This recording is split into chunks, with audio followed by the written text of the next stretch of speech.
Hey, there we are. Sorry for the slight delay, everyone. We had some audio problems to sort out. That intro music is hypnotizing. I feel like I'm on a spaceship when I hear that. Is that the first time you've seen it? Nah, but it's the first time I heard it with headphones on, and I felt like I was on a Universal Studios ride, like Back to the Future. That's awesome. Yeah. I made that, and it's going to be a full-fledged song later on. So, but it's the official intro for the POD Council. Yeah, we're going to Andreas singing the hook on that soon. Hell yeah. Welcome everyone in the chat. Let us know where you're watching from. We've got a bunch of stuff to talk about today. A lot of things happened since we were last on, I think. And we've got a new guest as well. For those of you who don't know him yet, this is Jose, iScale POD on YouTube. If you haven't checked out his channel yet, I highly recommend it.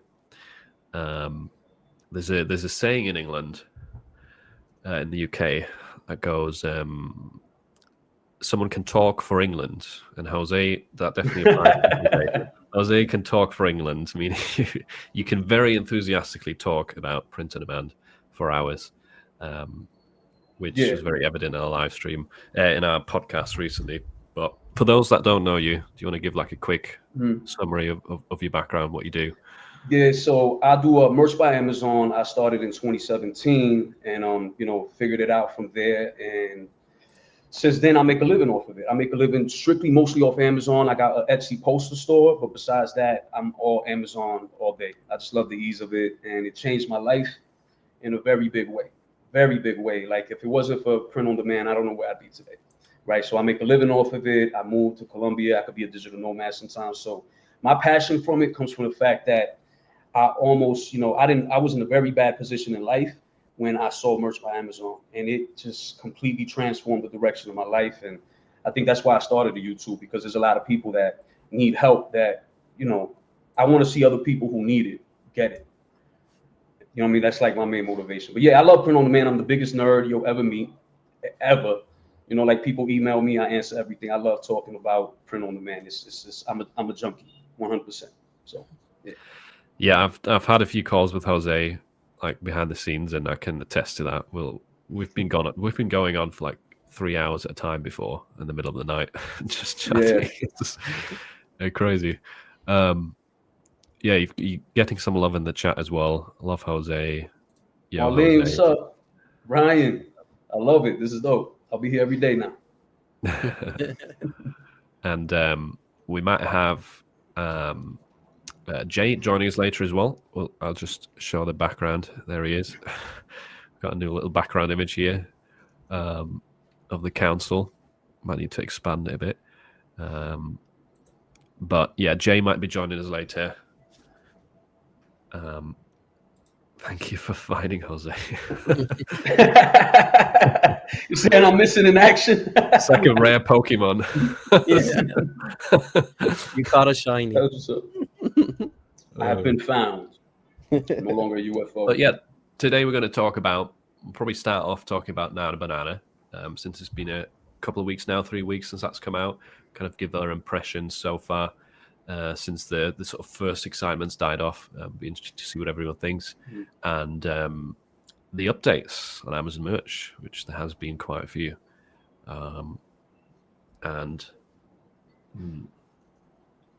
I still don't have any of the products in my dashboard. None of them. I'm selling them. I'm selling them all, but I don't have them to do it. So you've had some auto-uploaded and some of them are sold? Yeah, I didn't even know till I was checking my sales. And I said, whoa, what is this shirt? And it was a Comfort Color shirt. And then it's like, okay, but I don't have them. You know what I mean? Like, they don't trust me to do it on my own. But I got a theory about that I'll get into later. Well, that's interesting to hear because you're the highest tier here. You're tier 120K. 120, right? And some people probably guess, does it have to do with my tier? Wait, are you saying that you didn't have or that you still don't have access to upload Comfort Colors, polos, exactly. Any of them? None of them. But I'm selling them. I mean, I've only sold Comfort Colors. Yeah, I didn't even know. Yeah, so but none on my dashboard. Zero. Okay, because I got that like, what was it, like a month ago now? Yeah, and I'm only tier 4,000 though. Yeah, and I keep hearing about that. You know what I mean? And everybody, I think they forgot about my account because I think they forgot. I think my account has been forgotten. They didn't tear me down. They're not giving me products. I feel like I'm lost on the floor somewhere. Like, I don't know. I don't know what's going on because I used to be the first to get these things, right? Every time they have a new product, I always had the day one. And now they're like, no, not you anymore. So I think Amazon's changing a little bit. They're changing a lot. Yeah, I get that feeling too. Like it's changing majorly in a lot of things, and I do feel that is the best, like long term, is the slowest thing to get to like fix to like. I think Etsy is the best way to like get a start about this, but the long term play is like is where Amazon shines or shines anything, honestly. Well, I actually got some cool information. I don't know if anybody read this. I think 2 days ago, I seen an article. Now check this out, right? This at least will let us know a few things for the future. So Amazon, this is going to affect Etsy too, but basically Amazon has a few ways they make money, right? You got the e-commerce. So e-commerce on Amazon is about $500 billion with a B revenue a year. But the thing is, they only make about 6% profit on that, right? So then you got Amazon AWS, which is the tech company. Now that's their real bread and butter. They only make 30 billion a year on it, but it's mostly profit because it's digital, right? So they actually make way more money in profit off the tech company than they do off e-commerce. So e-commerce is actually not their biggest. It's the biggest revenue, but their lowest, I think 5 to 6% profit, which means they're not making the most on e-commerce. And just this year, I seen this article 2 days ago. Just this year, there is a new one of their sources of income is about to do $60 billion this year and surpass their profits of all other things that they get.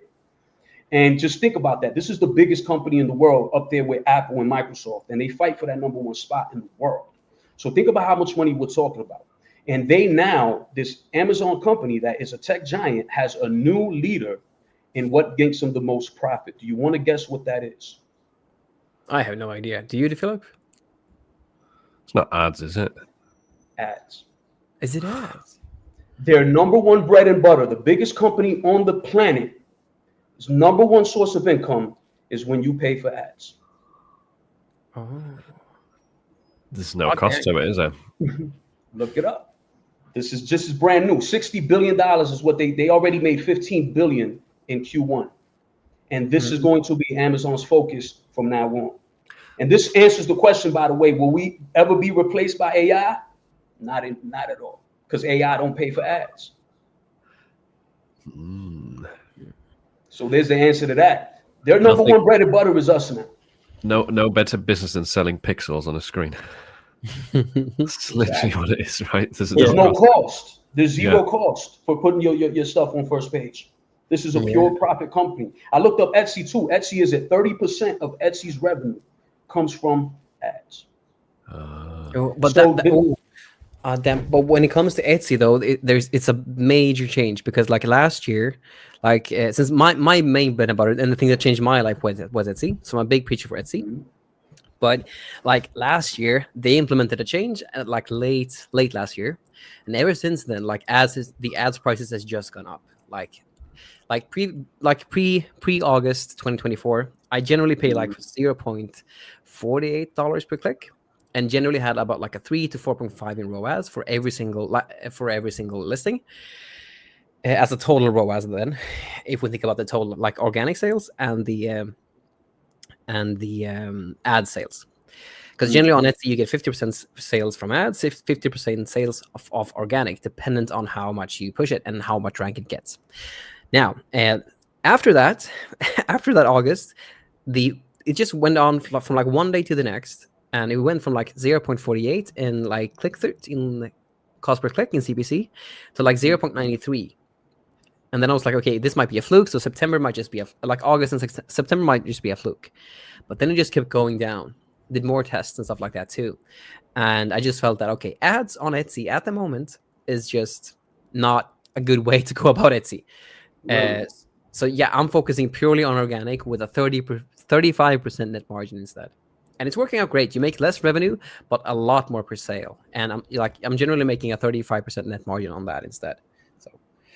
You preach it to the choir, because I'm the low price king. This is how I do everything, because my whole thing is always less anxiety And while everybody's fighting, I don't fight. I throw my stuff at the lowest price and then see how it gains momentum. Always. That's it for t-shirts, at least. And like, I don't have it in me anymore. I remember the anxiety of chasing trends when you're making sales and people are copying your designs. And I used to do that. I used to be very good at this stuff, but I realized how much it was hurting me physically. Like, I would literally be shaking while I'm doing stuff. Like, every second that I'm late, they're going to make more money off copying my design. So I'm reporting to Amazon. I was crazy like that. And then when I started saying, you know what, when I saw what happened to my account, when I just left everything down and everything just started selling more. And I said, you know what, this is a way more relaxed way of doing things. You don't make money right away. You make money as time goes. But it just took away all that pressure, all that, you know, what everyone deals with every day when it comes to what do I design, what do I do with ads. It just took away all of that, because that's works for you. And I would have made more money if I would have played that game. But by sitting there and laying back and doing things the way, just low price everything, because when you put a low price, you're taking off all resistance, right? If they're not going to buy it at $13.38, they're not going to buy it at $20. You know, so and I learn a lot more because I'm able to upload all kinds of things. I upload anything from anywhere. I tell everybody all the time, like, I upload anything I could get my hands on, put it at $13.38, and then while everyone's saying don't do that, it's just starting to sell and gain momentum.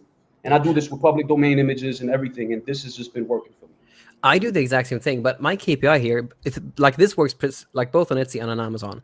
Like, you list it at a price. On Etsy, you gain $2 to $4 margin because you need some buffer in case of like stuff happening. Otherwise, you always go into the red, and that's not good. But on Amazon, I always list it at 13.38. On Amazon, if it hits 10 sales, I just bump it up to profit pricing, which is generally for me like $7 royalties. But what's your main KPI to push it to like profit pricing? Me, I look, and it's gonna sound crazy, but I look for a lot of reviews first. Like, I'll keep it low. I think, especially since I've done a couple interviews, 50 reviews seems to be that number that when people see 50, they automatically trust it. So I used to go up to 100. That's what I do, yeah. So I used to go to 100 and then put it up, because what the concept behind it is that when I'm at 100 reviews, I no longer need ads to keep that price high. Right. So somebody, like, it just doesn't stop selling as easy, because there are people that I've talked to personally. But before I even spoke to them, I knew this. There are people who just trust reviews. That's it. So you can have a million new designs. It doesn't matter who's competing with me. If I got 100 reviews and they don't, I know I'm always eligible for that sale. And that's how I work. What a game you're playing. That has to be such a long game. It's super patient, like, right? Literally a year. Like, if I start selling something today, it might take a year before I make money off of it. So you're basically waiting until you hit about 500 to 1,000 sales for a listing, right? Somewhere around there. I never even count the sales, but probably somewhere. I guess, you know, I just look at the review count. Because the review count on Amazon is just so hard. Like, I have done like 20,000 sales or something like that now, I think. Let me double check. 16,771 sales on Amazon now. But the reviews I have are like 400 and like just like they don't like 477 reviews. It's just a so low review rating for all of the sales that you do. So I'm just thinking, like, for a specific listing, 150 to 100 reviews. That's just such a patient, long game. My goodness. Well, I saw it work. That's the difference. It's like most people, they're always, when they try the strategy, like, okay, when can I put the price up? When can I put the price up? I don't think about it ever. I don't put the price up. I want 100 reviews. I put the price up when that thing's BSR is at 80,000, 50,000. Then I'll put the price up. Because I don't want to compete. I don't want to fight people. I just want to let the BSR do its thing.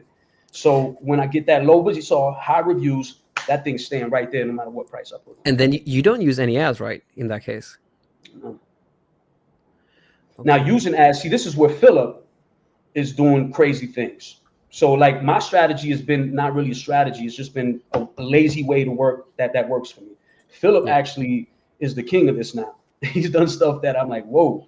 Like putting ads on 1338 shirts, and it works. Yep. Because I'm testing that out myself now with some specific ones, just to see how it fares. I mean, like, I'm still like making a lot of like money, so I can play around and see how it works. And one thing that I'm trying to mitigate is, like, I got like one shirt that I got, like, it's selling a lot, but it's got a 1-star review. and I want to push it with ads plus having it keeping it with your strategy at having it at $0 royalties, just to build up reviews. Because the main thing that I got from like watching your content is that the reviews is basically the KPI for you. But I had no idea that you wanted 50 reviews. It's just an insane. Well, it's not always either, right? I'm not. It's not a hard rule, because Okay. I will look into the competition. If I see competition and I look at everyone's prices is up, I'm like, you know what? I could bump it up now, because everyone's at $19.99. So I'm gonna throw $16.99 on this and just start making money now. It depends on how much time I have to look into it, right? Like I know there's people that will see stuff with $13.30 and be like, yo, why is someone leave it? Because we forget about it. I've had designs that I've forgotten about. Like, I can't believe this thing got 200 reviews and I haven't put the price up yet. You know, so when you see stuff like that, it's people who have these big catalogs that it's hard to, you know, to keep track of. This is why a developer I'm talking about now, I want to put an AI agent in the dashboard that can start keeping track of everything for us and tell you when to put the price up, tell you, you know, the performance of everything. It's about time we get an AI agent right on our dashboards to do this for us. And one thing that I'm super curious about. Sorry by the way, for hogging so many questions, because I'm just really curious about this. But like, do you have Productor installed on your merch account? Yeah, but I hate it now. Like, Productors, I want to love it and I can't. But do you see how many live designs that you have with sales? Do you see the percentage of that? Like, do you know what that percentage is? Yeah, my percentage is only like 15 at this point. Okay. Yeah, so it's not like I have a high percentage. You know, this is what I do. I upload all day, every day, and then whatever sells.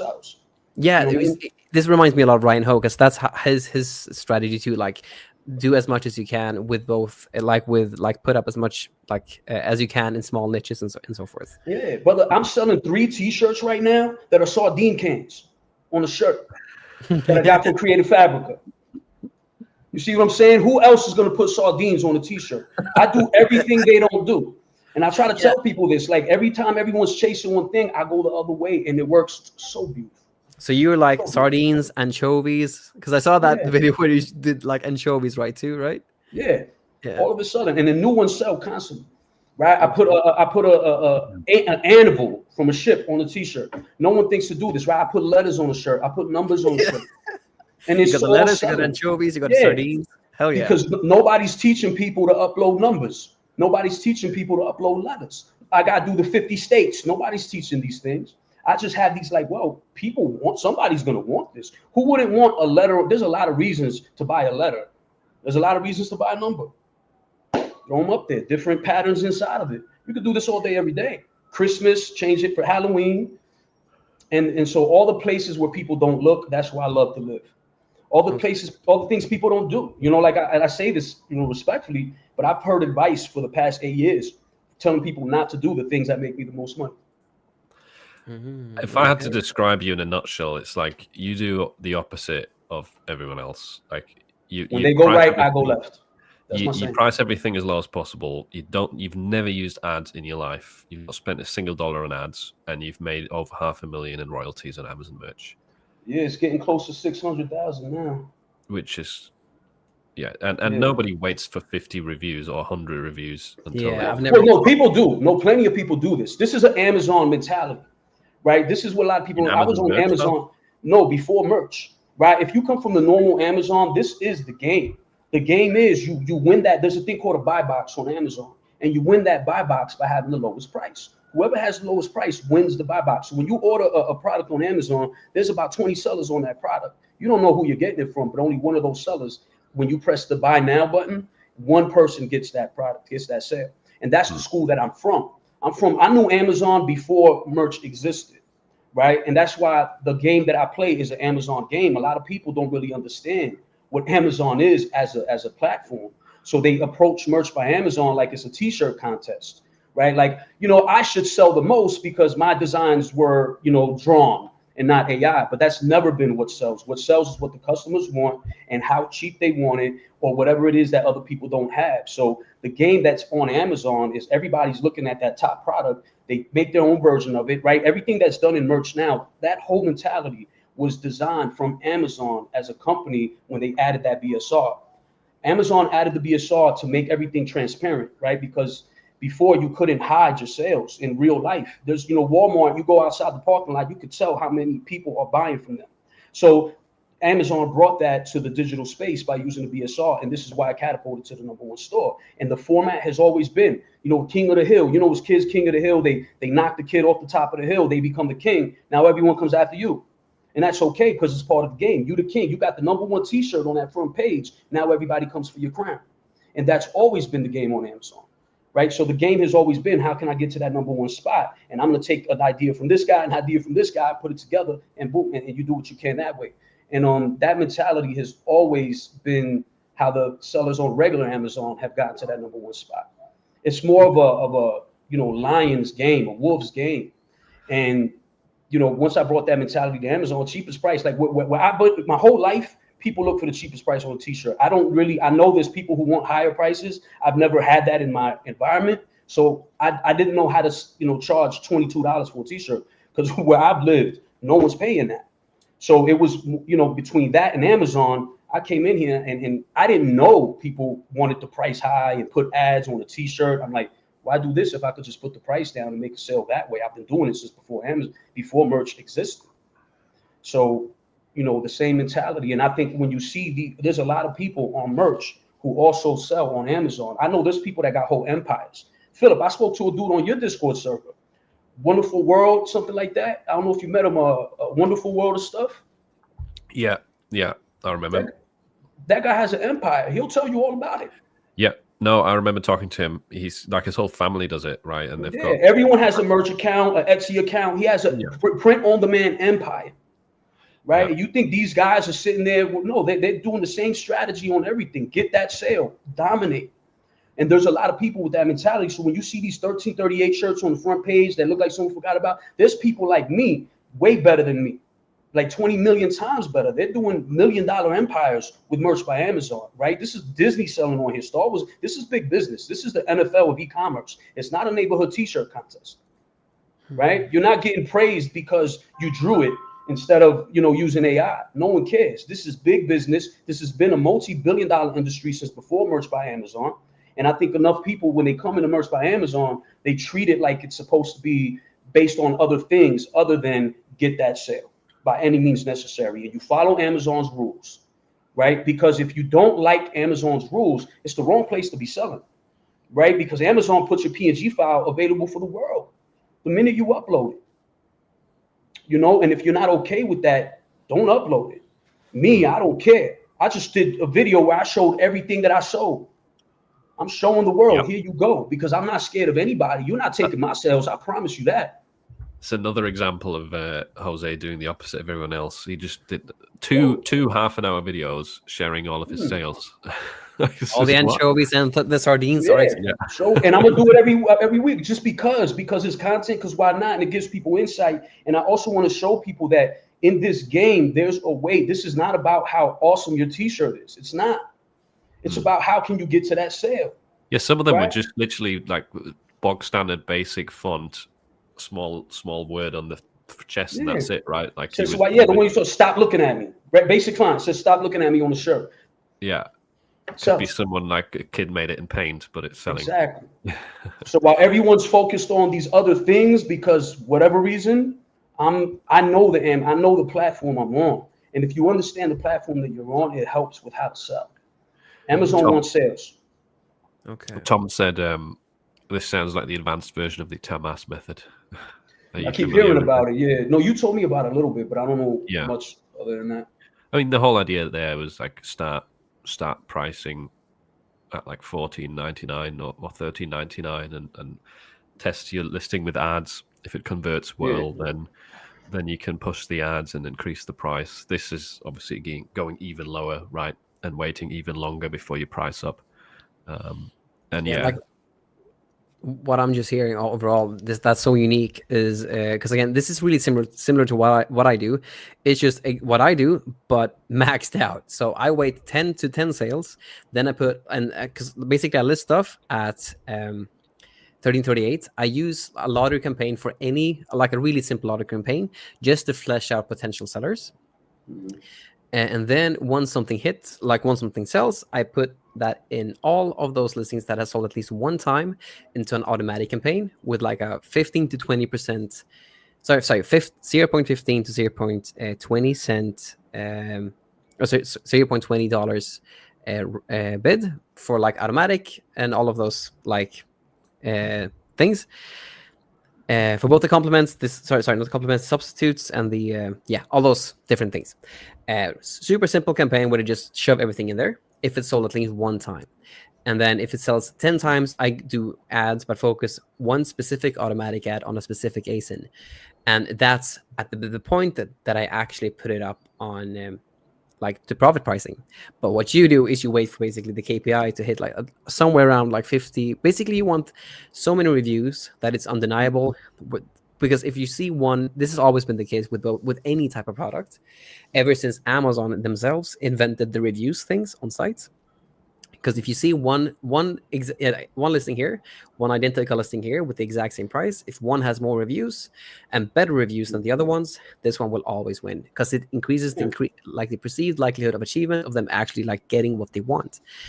So it makes sense. It's just that the secret sauce to what you're doing, Jose, that no one really does, is the patience.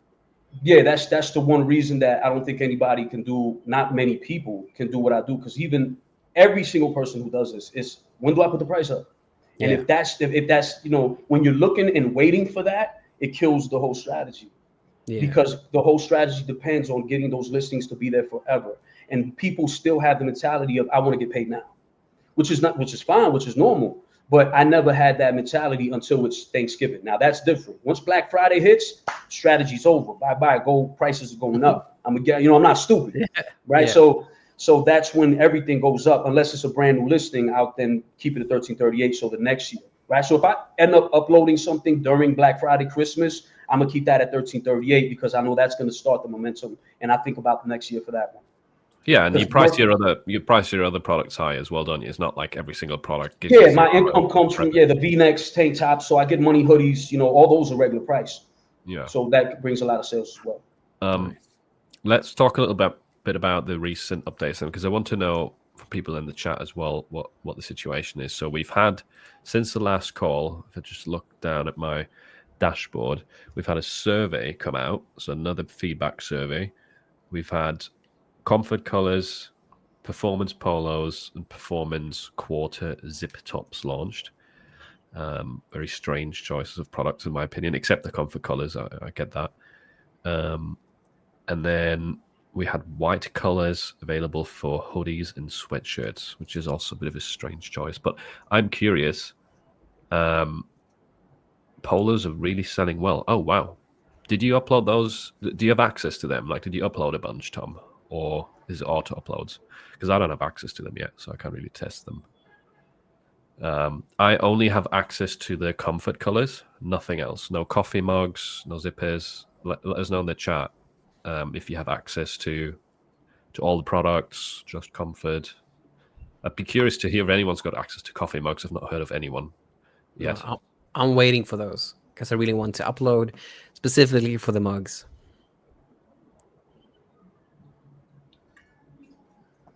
Yeah, we're also going to do shop reviews later. So if you want your store reviewed, you can drop it in this link. Polos. Yeah, polos were recently added and are being rolled out. Some people have access, some people don't.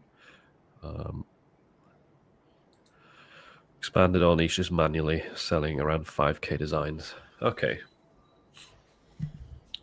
I'm guessing you did the same for comfort colors, polos, and zippers, right? If you've got access to all of them. Out of those three, which one's selling best for you? Tom should come on the show. Yeah, you should jump on. Yeah. The link's in the WhatsApp. No, well, I'll send you the link. Don't have to stay for long either. I can't be bothered. No one has to stay on these for long.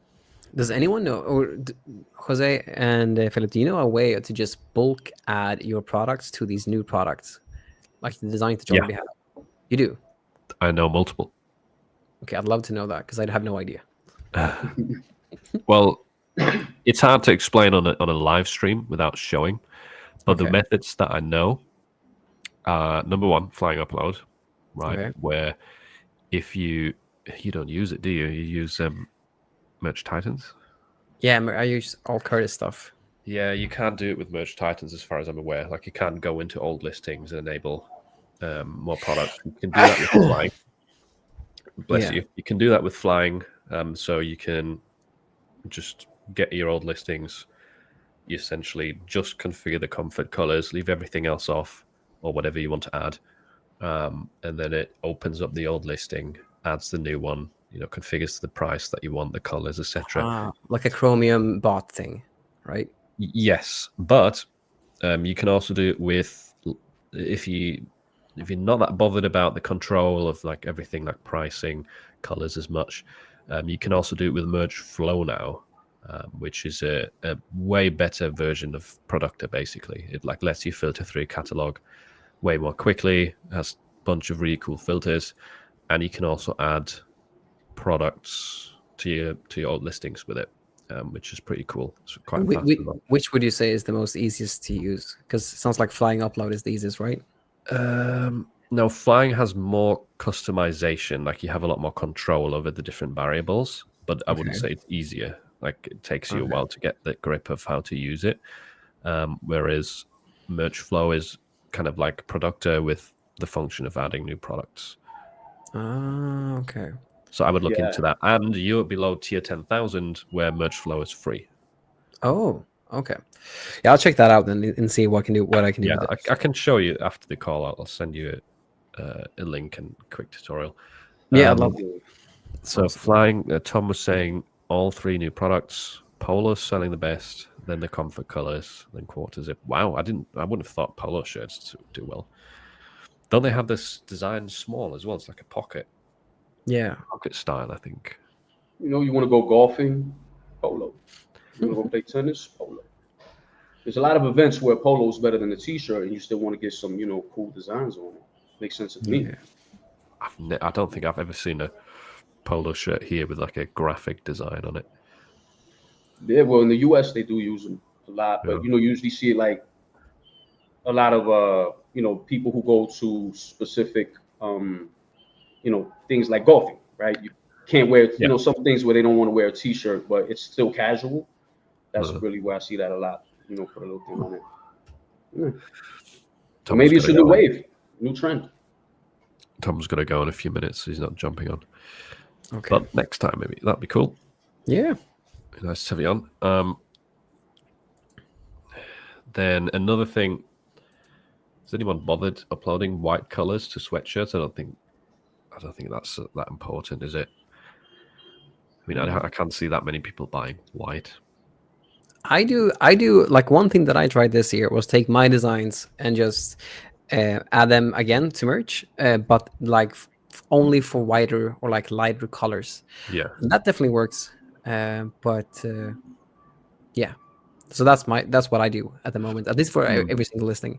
So I mean, if you're uploading new designs, I would enable the white color. I just think the ROI of going into old listings and enabling white on sweaters and hoodies, I don't know.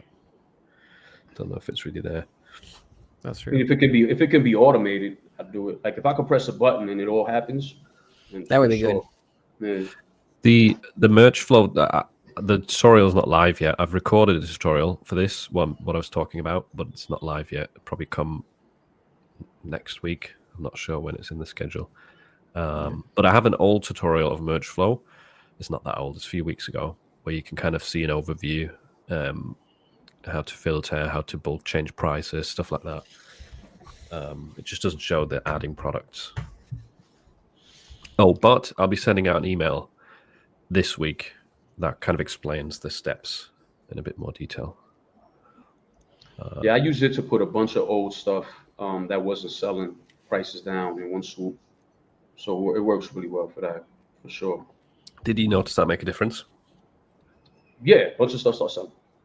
Because you forget, you can't keep track. I knew it would happen, right? I was just waiting for a tool that could do it. Because I'm like, wow, I forgot I remember that used to be one of my top sellers, and I completely forgot about it. And I'm like, oh, I completely forgot, and it sold, and it's a 1338. I'm like, oh, okay. Yeah, I love seeing old listings that way because there's no way to keep track. So merch flow, you just boom, give me all the stuff that hasn't sold in this time frame. 1338 everything.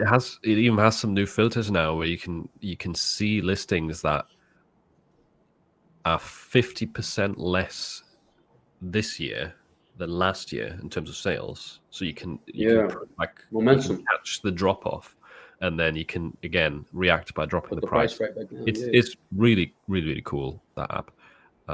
And I've noticed the same. Like if you go into old listings, the ones that haven't sold or that used to sell, and you just drop the price, you'll see a lot of like new things in your daily sales that you had completely forgotten about. Anyway, let's see. One thing that I would love to just mention to everybody, this is a bit of like it's on topic on print on demand, but I just love to say that like would just love to mention that like on Etsy at the moment, this has been the case for Amazon too, but it's a bit more vague on Etsy. There's like shirts that I saw a shirt today from a shop that has like 26 reviews, and it's like 5 months old, and they're selling shirts reference to Charlie Kirk. And there's so an insane amount of like listings that are getting like over 100 sales per day, and it's like shops with like 26 reviews, so small shops that are getting sales with that. But this is basically profiting off of human tragedies. So I would really, really recommend to keep everyone's store safe. I mentioned this in my own like school mentorship group, but like to anyone like doing POD, don't do any Charlie Kirk related stuff. First of all, is you're profiting of a human tragedy, which just feels wrong, but it's also like explicitly said in merch's like content policy that you can't do that. Etsy is a bit more vague, but what you're honestly doing too, apart from that, is that you're also like using someone's copyrights. You're infringing on copyright because you're using someone's likeness within your designs, which you don't have the explicit permission to do, which is basically copyright infringement. So you also violate like the intellectual property things on Etsy if you do that. So I would strongly recommend to anyone watching this, don't put up anything related to Charlie Kirk. If you have it, take it down just to keep your store safe. Because again, even if you get like 100 sales within a day, what's that compared to making like an insane amount more within a couple of years? It's not worth it to lose your shop over this. And might be 100 sales today, but it'll be 0 sales tomorrow, and you won't get paid out the royalties. It's like the best-selling shirt that the day after or 2 days after that happened, the best-selling shirt had like a 20 BSR. I've never seen a 20 BSR on a merch shirt, and it's still eaten now. Like that person will never see the royalties. And I think the biggest problem with that niche is like there is a lot of fringe like phrases and words associated with it that don't specifically say Charlie Kirk, right? So it's hard to tell, I think, for people that don't know what happened or just don't watch the news, which I don't blame you for. Like the word freedom. It's not and a trademark word, but it's exact. It's don't upload it now. You can't upload it for like a year or something like that now. Right? It's like there's a lot of people who don't even know what it is that are copying it too. So it's like if you ever do something and it starts selling like crazy, question it. I mean, like why is it selling every day? Anything related to Turning Point, which is basically the name of his company that he had, that he like started. Anything related to that, or there's something called like, what was the name? Let me just check. Something with blueberries or something like that. There's also a lot of Christian like Bible quotes that have his signature under it. So if you see the same scribble signature underneath Bible quotes, just stay away from all of it. There's no point. And you also got like the red, white, and blueberries, and then there's the name underneath. That's also in reference to him. So nothing with freedom, nothing with like red, white, and blueberries, nothing related to Turning Point as well. Those are the three things that comes to mind. Also, if you were uploading anything with what's it called, phonetic alphabet. So maybe you have designs that are unrelated to Charlie Kirk or the event, but they're just, phonetic alphabet, maybe like different words and stuff. Be careful with C, right? Charlie, anything with Charlie is going to get flagged at the moment. If you have old designs, it's probably fine. It's just right now, they'll all get rejected or taken down. So the reason I've seen this question a lot of times, he was wearing a shirt with the word freedom on it. Yeah. As he was murdered. That's why. Yeah, very specific. It's like white shirt with black letters. You know what I mean? Yeah. Just definitely not.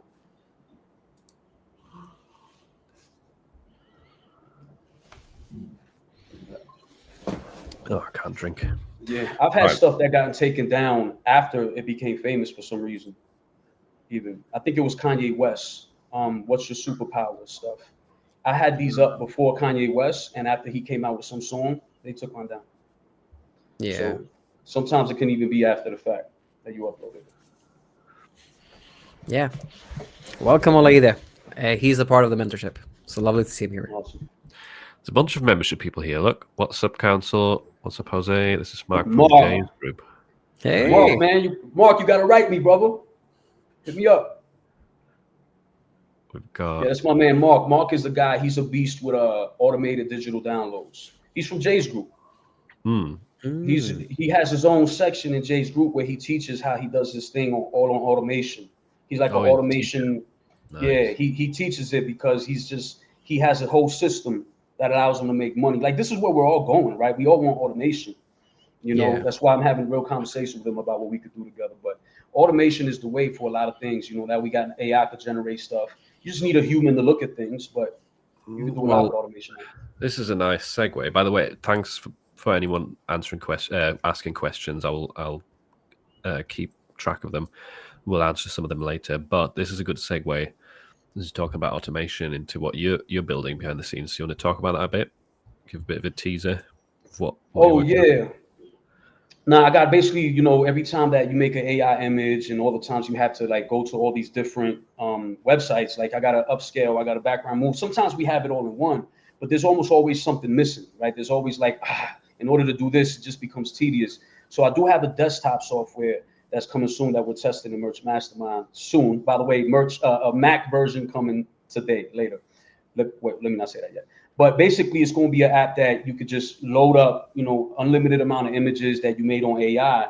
And in the click of a button, it'll remove the background, upscale it, compress the file so it's not a big file. We got a speckle remover to make sure it doesn't have any speckles on it. Transparency cleaner. Basically, every problem we've ever had with images and cleaning them up. Resizing is important. Resizing, yeah, putting it in the right 45 by 5400. So basically, you set up the pipeline, and once you got it set up, you just hit a button and it goes. So you could take all these images that you just made on Ideogram, and in the click of a button, it'll just process them all, and they'll be ready to upload in the click of a button.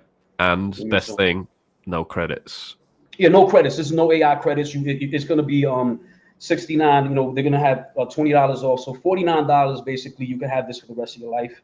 You don't have to pay for, you know, a million other apps. Although some people like web apps, we're doing a web app version too. Philip, I didn't even tell you about this. So the web app version is going to have the same thing, but it's going to be a Chrome extension on the right side. So let's say you're on Google Studio, Ideogram, wherever you are, you're going to have a pipeline on the right side that you could just drag and drop the image. And when you drag and drop the image into the right panel, it'll automatically upscale, remove background, 45, 5400, and then download it. So no longer will you have to like, and now if you want to do it in bulk, you'll get the desktop app. But if you want to do sync image by image, oh man, I made that. That's cool. Instead of putting on your computer where it's going to sit for who knows how long, you just put it right there in that Chrome extension panel. It processes the image and then you download it. So now you'll never have a download if you don't want to. That won't have everything ready to go to upload. You know, because it's 2025. Why are we going to 5 different websites to do things? Yeah. Or even 2. Like, why even 2? Yeah. It's all in one place. I know. I totally agree. Like, it's the biggest bottleneck. Like, you can create graphics so fast and so easily at this point, but then all the process after that is just horrible. So anything that makes that streamlined in one place, it's like, just imagine it. Imagine a tool where you can remove backgrounds, upscale, and have it resized to Amazon Merch dimensions, and the files are small enough. Compressed, like 5 megabytes or less. Yeah. No credits. You don't have to log in and upload things complicated way. It's so good. I've been testing it. We've been testing it in the Merch Mastermind because it's still in the testing phase, right? To officially launch. Yeah, still got a lot of bugs. That's why I couldn't show it today, because if I show it on there, it's just going to keep messing up. It's going to be ugly. Yeah. So, but it'll, you know, as soon as we get some testing on it. I used it yesterday. Like, it's already pretty decent. I used it yesterday because I had a bunch of files in different sizes, and I just quickly resized them all to 4,500. and a couple other use cases, like I download a lot from Creative Fabrica and stuff like that. It has a cleaner, right? So if you have stuff that's already background removed, you just run it through there and it'll make sure there's no transparency you can't see, any speckles to get rid of. And another cool thing I've been doing is a clipping mask. So you could actually take all your images and put a clipping mask on them. You could take 1,000 images, pick whatever clipping mask you want and press the button, and then all those images will have that clipping mask in just a few minutes. Right, nice. So you can make things colorful. So that's what I'm working on too. So it's going to be a lot of use cases. You know what I mean? And then eventually what I want to do is put an AI agent so you could just tell it what you want and it'll just pick the settings and do it for you, right? But like, yo, I got to, put all these for Printful instead of Amazon. And it'll already know to change the it'll do everything just based off an AI agent. That's where we definitely have to go. So it's less, the less you got to think, the better. I just want to put it up, press a button and go every time. Yeah. That sounds awesome. Yeah. Yeah, doing the cleanup, man. I've had uploads. Just recently, I uploaded a bunch of stuff to Amazon and didn't realize there was a transparency on all the images that I couldn't see. There was a faint little pink. I'm like, oh, I just uploaded 3 days worth. I uploaded literally like 210 designs. So I had to delete them all. And I'm like, let me go to the tool. I went to the tool, took all the designs, put my transparency cleaner, pressed the button, and now they're clean.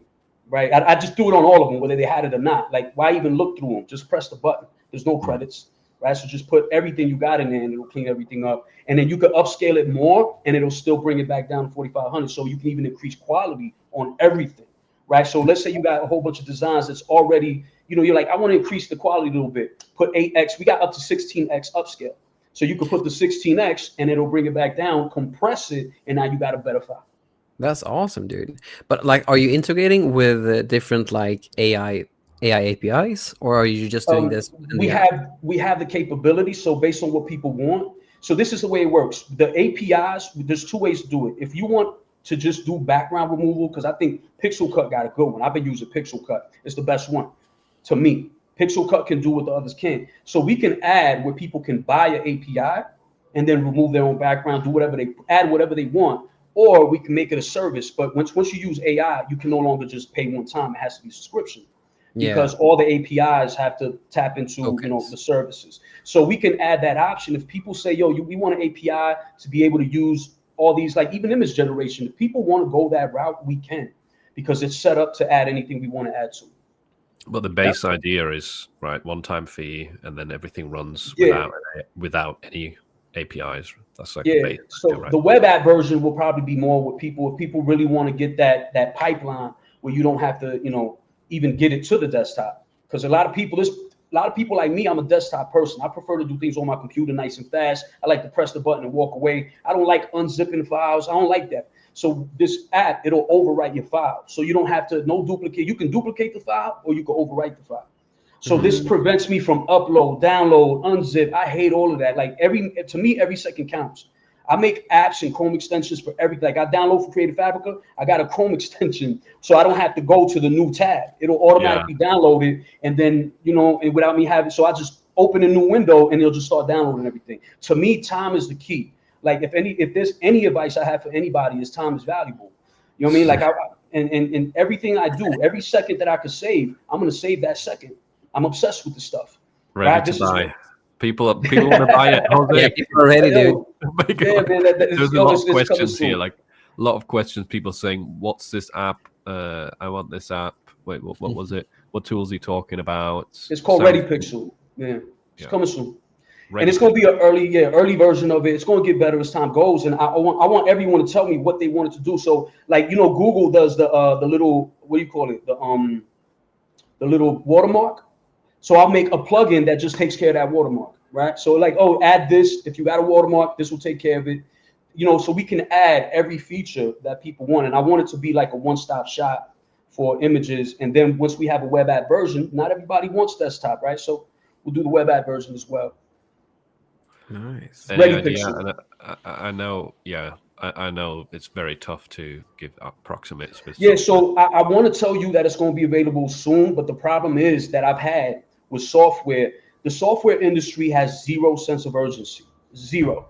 All right. These people are comfortable. They're not looking. They stop on Friday, start on Monday, and then they'll have a meeting with you today and says, okay, this is great. We'll pick this up in a month from now. So the software industry, no one's rushing. Right now, we're waiting on Apple to give us a license so we could do the Mac version. And I thought it was going to take, they said, oh, this only takes a couple days. Apple's like, yeah, you've been accepted. Now prove your identity. That takes another week. They come back, okay, now do this. And then they take another week for everything they do. So I told people I have the Mac version in a couple days. And here I am, everybody. And I noticed I can't say that anymore. I'm no longer going to say when, because although I want it to be ready tomorrow, there's too many other factors that will stop that. So if I told you a date now, I wouldn't make that date. One thing that you have to try out, because I've been delving into the app world myself, but I do everything myself. I don't know how to code at all, but I do everything inside of like ChatGPT, because you can literally make apps within ChatGPT now. So one thing that I've recently done, for instance, is to automate the whole, like to prep the CSV for accounting and bookkeeping, so it's easy to bookkeep and I'll do all of that. So like I spent like a couple of weeks, up to a month, I think it was, to just make an app that takes like the CSV in your bank statement and gives you the exact amount that you actually earned and all the info that the accountant actually needs to account for it, just within 4 clicks. And you can do that within ChatGPT, which is awesome. Yeah, I've done what's called vibe coding also, and it's still rough, but I was able to make my own couple Chrome extensions for myself. Vibe coding is the future. It's still not ready yet, but eventually people will be able to make their own little apps pretty fast. Yeah, it's just awesome to see to see you as a creator being able to make your own app, not like other people that hasn't done this at all, making an app and then trying to fit within the niche, if that makes sense. It's always best when it comes from someone who actually knows the game. Well, that's how I'm able to get developers, because developers, they got this thing called domain knowledge. So like, okay, if you got domain knowledge and you know how to build something people actually want, because a lot of developers out there, they're looking for people, they build things and then no one wants them. Yeah. And that's one of the biggest bottlenecks for developers. So they're working with me, like, okay, you actually know the industry you want to make an app for. Like, yo, this is all I want. Like, this is, to me, the magic that I felt with Print on Demand when I first started. I kind of have the same obsession now with the software game. Now, the software game is 20 million times harder. You got to be a patient human being, right? And you got to work with others. Like with Print on Demand, you don't have to depend on no one but yourself. And that's why I love it so much. You're not waiting on anybody for your sales to work. But in software, you got to depend on other people, and it becomes a whole different world. And it's very difficult, man. I've been dealing with it for 2 years, just trying to get something off the ground. I lost a lot of money. I'll tell that story another day.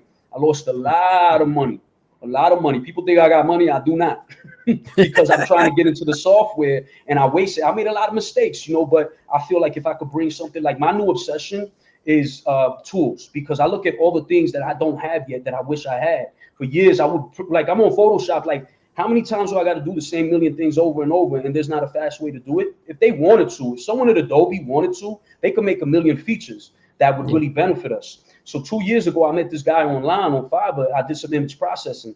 I had this idea. I said, yo, can you make it so Photoshop, I could just make the text have a color from the image? So this is the idea I had. When ChatGPT came out, I'm like, yo, I got to do something where, I'm going to lose sales to people because of AI. So I said, let me get ChatGPT to make a Photoshop script where it gets the color directly from the image and puts it into the text. So I met this guy on the internet, and he's like, yeah, I could get that for you. And I'm like, so you're going to do a Photoshop action? What you going to do? He says, no, I don't use Photoshop. I said, okay, I don't think you understand what I'm asking you to do. I'm asking you to make designs and make a script that'll make these designs automatically. And he's like, yeah, I don't use Photoshop. I'm like, man, this guy doesn't understand what I'm asking him. How do you not use Photoshop? You got to use something. And he just kept saying, but I don't. So I said, all right, let me see what happens. Because you don't have to pay unless you're satisfied. So I put the money up, and 5 days later, he replies to me. He's like, yo, it's ready. So he has a script. He says, okay, you see this text file? Put all your sayings, all your phrases in the text file. In this folder, you put all your images. And in this folder, you're going to pick all your fonts. I did it, and I pressed the button. And when I pressed that button, right on my Windows Explorer, one by one, there were PNG files, 4,500 by 5,400, directly centered, the phrases on the top, the image and the phrase had a gradient and a stroke directly from the color of the images. And one by one, I saw them popping up, PNG files on my computer. I said, what is going on? How are you doing this? I got up out of my seat, literally, and jumped up like, what is this? And I said, how come nobody's told me this was possible? How do you do this? He's like, what, do you think that has value? Why? I'm like, oh, this is crazy. I've never seen this in my life. PNG files ready to upload are being made one by one. I'm watching them pop up, and they all got different colors, and they all got different fonts, and they all look like somebody spent at least 5 minutes on each one. and this is automated. And then that transitioned my life and my mentality. I said, wait a minute, what else can you do? And then he's like, I could do this, blah, blah. I'm like, yo, wait a minute, can you do this? Make each, letter a different color, and then I could paste 1,000 words, and automatically it'll just create them where every letter's a different color. And he's been doing this for 2 years for me. And I'm like, yo, we got to make an ad or something. And that's going to be free, by the way. I'm going to release this because what happened was I tried to get an app built and I got burned by a developer. So I wasn't able to get this app, the one I just told you about, where it automatically makes the designs for you. So I was like, yo, you know what? We're going to give this away. We're going to give it away and just showcase this developer. Every day I would wake up in the morning and he would show me a new feature that he could do with text. I'm like, oh my God, if people from Etsy knew about this, they would buy it. Right? There's so many things that can be done. He changed my whole perspective on what can be possible in graphic design. So just because we got Canva and Etsy, and just because they don't do something doesn't mean it can't be done. And I would tell him, I'm like, yo, I wish we could make a little money, invest something so we could have this feature. He'd be like, I could do that right now. So why do you think that's difficult? I'm like, well, because no one's ever done it. And so he started showing me how easy it is to make some of these things that we could really benefit off in print on demand. And I got so much that he's built, and I wasn't able to build it because I got burned for $26,000 from a developer. And now I got played, man. I got played. It was long story. Yeah, it hurt. It hurt a lot. But I'm like, you know what I'm gonna do? I'm just gonna showcase my developer and try to do a fundraising or something and say, look what we're capable of. Look at what can be done. And I'm gonna start doing a YouTube channel. Like, there's so many possibilities that could solve our problems, and nobody's solving them. AI is not everything. I love AI, but it's not everything. Like, I went to Pixel Cut and I said, rotate my design. And they try to use AI to rotate the design. I'm like, why are you using AI for something so simple? You don't need AI for everything. And that's what these companies are missing. Yeah. For real. Like, why are you going to use AI to rotate a design? It makes no sense. No, it makes total sense, because I did the same. Like, I developed my first app, or like my more intensely made app that figures out the CSV stuff, so you can easily bookkeep and account for it. But there's no, like, I developed it with AI, but it's not like using AI to use the app, if that makes sense. It's just using all the rules that I have in my head that I learned myself with an accountant to figure that stuff out. But it's not using AI at all. It was just developed with it. And it sounds like that's the way that a lot of the stuff within your, like with the ReadyPixel, was that the name of it, your software? Yeah. I think that's the way that yours is set up too. Like, you have all the options to just do it, and then if you want to to use AI, you can do that as an extension of it. But all the functions is just within the app itself, right? Exactly. That's the name, right?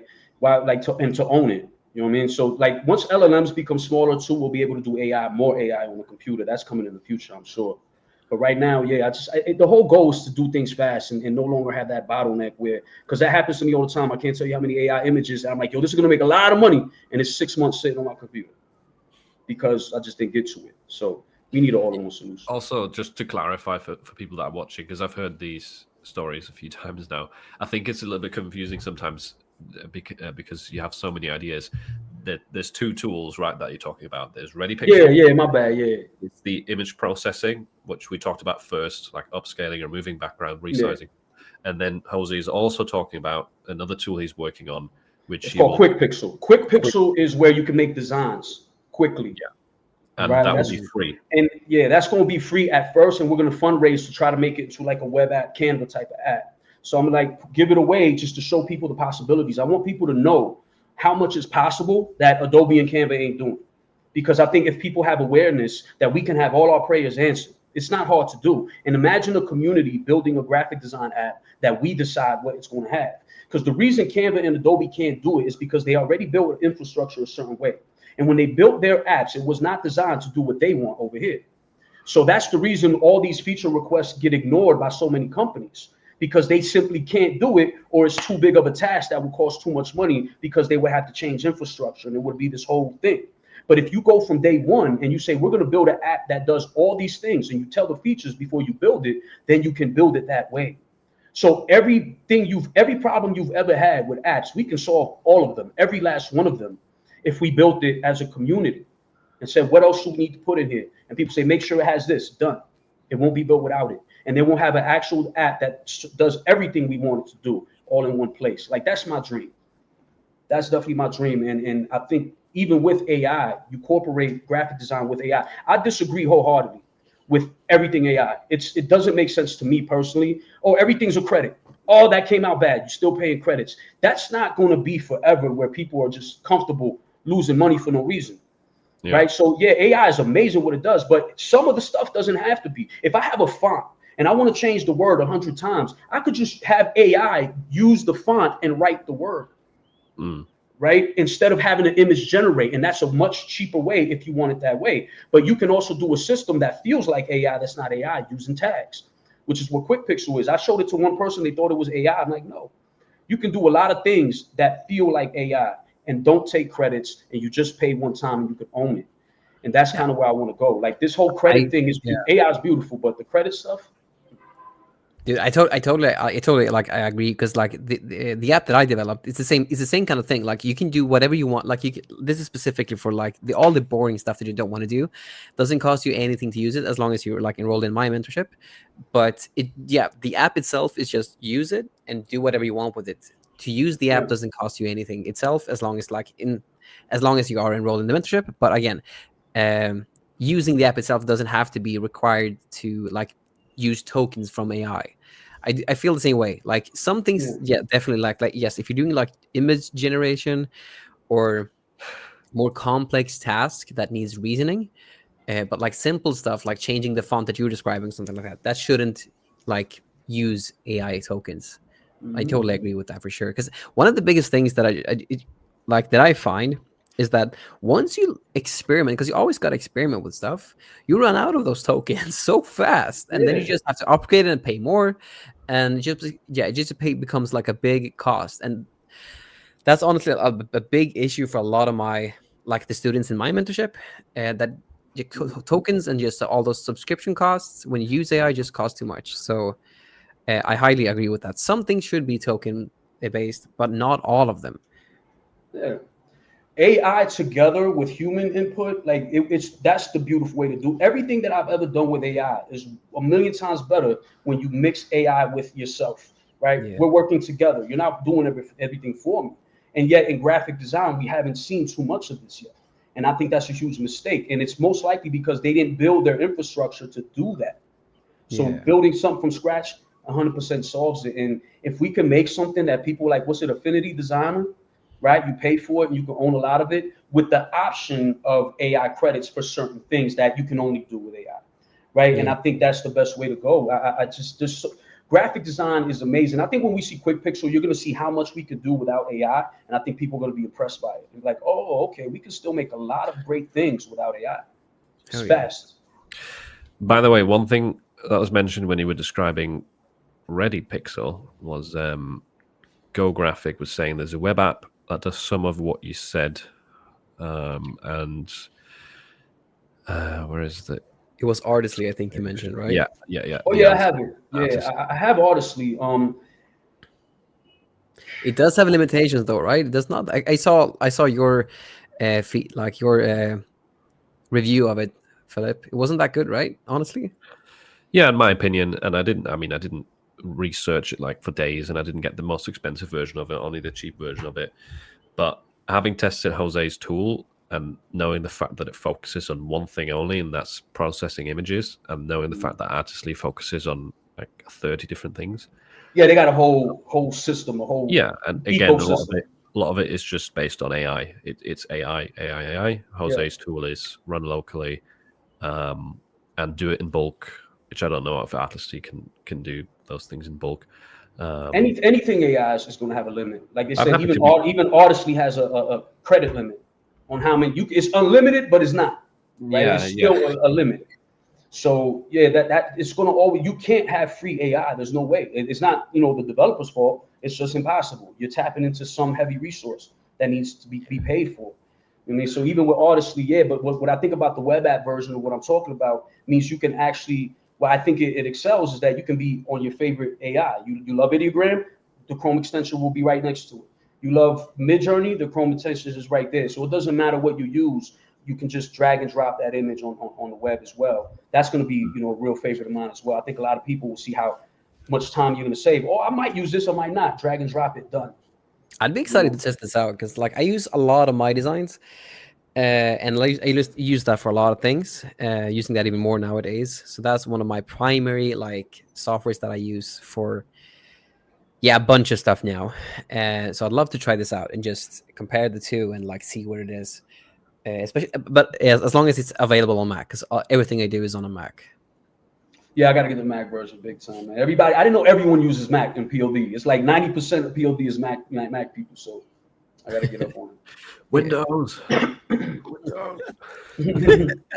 And random stranger, he's industry leaders have a tendency to get lazy. Now, what I'll say about that, right? I don't know. I'm not saying I know everything about software, but from my experience, things get very difficult as you build.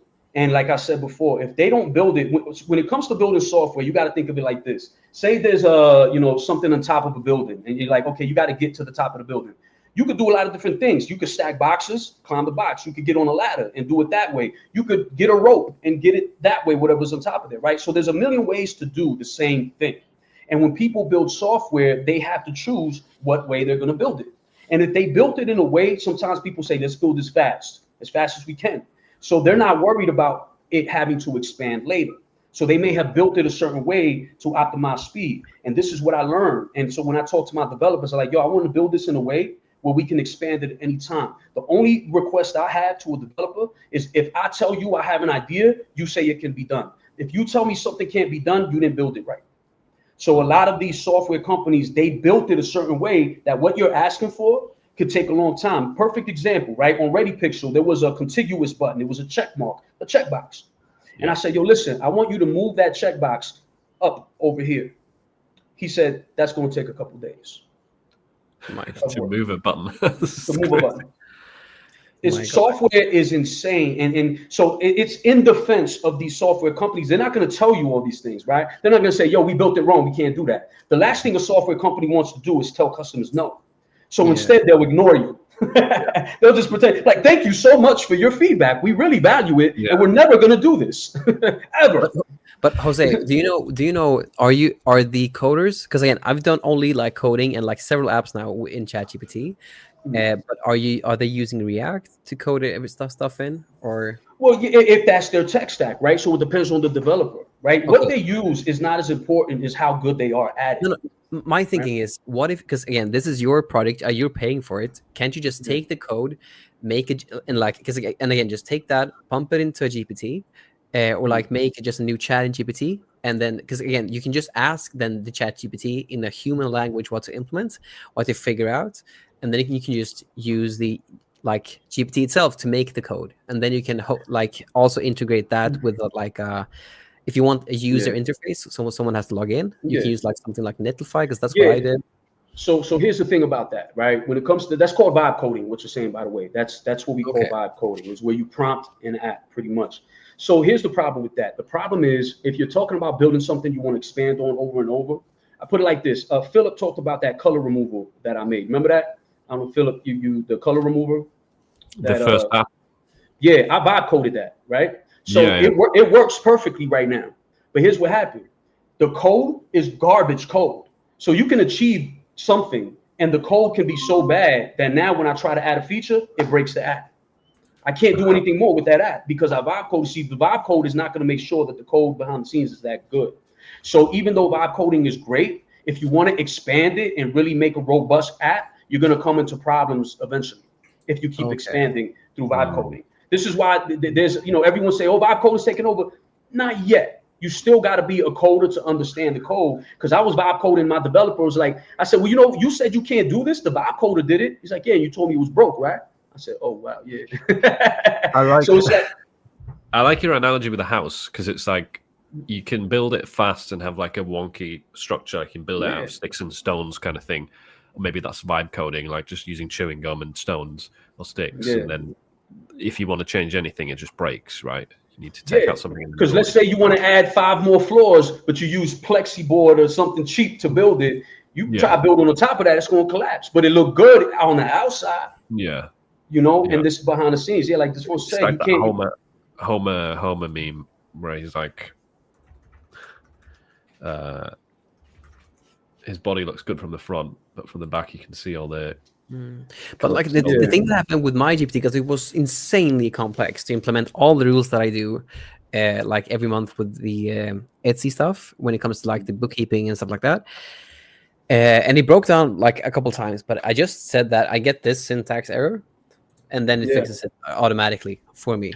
Well, here's what's interesting. Every time you get a syntax error, you're getting more bad code on top of it. So behind the scenes is building bad code. And it will eventually, and this is coming from developers. My developer always tells me, vibe coding, it works at first. The minute you get to a certain level, it's messing it all up. So my developer, who's a genius, he'll sit there, it's like, yo, I vibe coded something, and when it came time to expand, I now had to redo all that work because I saw how bad the code was. So as good as you can make something small right now, like if you want to make a quick Chrome extension for yourself, ChatGPT does that. Like I had ChatGPT build me, it was editing the Pinterest Chrome extension that I had. You can take a Chrome extension and edit it. Like here's the zip file. Can you make the Chrome extension color change? It'll do that. Nice and easy. Right. Okay, but the thing for me was that I have like so many rules that I realized when I actually like to all of the like prepping these stuff for bookkeeping and accounting when it comes to the Etsy CSV that you get every single month. There's a ton of rules that you have to implement, like an absurd amount to make it work. So it needs like a whole like. It could be because of the code is bad, but when I like backed this specific like folder up that contains the app itself, it's like 46,000 files. That is the actual app. So it's definitely like that was the biggest app that I've ever done. It was an insanely big task to create the app, but it does really work though. And when I did want to modify it, like all I ask is ChatGPT, and like either I remove some code myself, insert what I get from ChatGPT. At least with ChatGPT 5, I felt that it runs pretty smoothly every single time that I use it. But again, I've only done one major endeavor. Then I've done like some simple ones too, more like the thing that you were describing. But and it could also be that what you're working on doesn't need complicated code, right? So you might be getting lucky in the sense that the one thing you're doing might have better code than say some different kind of feature or function. Yeah, but just be aware. Yeah, because all it does is just implementing rules that I have in my head into the screen. There's no APIs, nothing like that. Just rules inside of my head put into a box where it works. It's just that there's a lot of rules that needs to be put in there. And that's what I basically did, but no APIs between anything. Yeah, that makes it way heavier than using APIs. All right, speaking of tools and AI, what are everyone's thoughts on Nano Banana now? I'm guessing you've both used it over the past 2-3 weeks quite a bit. What do we think? Is it still better than ChatGPT? What does it do better? What does it do worse? Any opinions? Well, I know recently, like very recently, it's been and not doing what I'm asking it to do. I feel like what happened with ChatGPT, where it's awesome in the beginning and it kind of starts falling off. I'm kind of starting to feel that's happening with Nano Banana. It's just like, I'll say, change this, and over and over, I changed it. You didn't change anything. Why is this happening? Like, it will have moments where it's really just kind of bugs out. And I'm like, damn, here we go again. Yeah, that didn't happen at first, did it? Like, at first I didn't have that at all, but I do remember having it once or twice. I totally agree, because honestly, like I released a video like a couple days ago showcasing how to make the bootleg shirts in a super consistent, easy manner with Nano Banana. But now, as I try this afterwards, and I said basically change this to something else, it's been bugging out. But in the beginning, like a week after it was released, it worked perfectly. And like you can even see it in the video that I released like 2 days ago, that it's like that it was super consistent. Like take this design and make it with this person instead.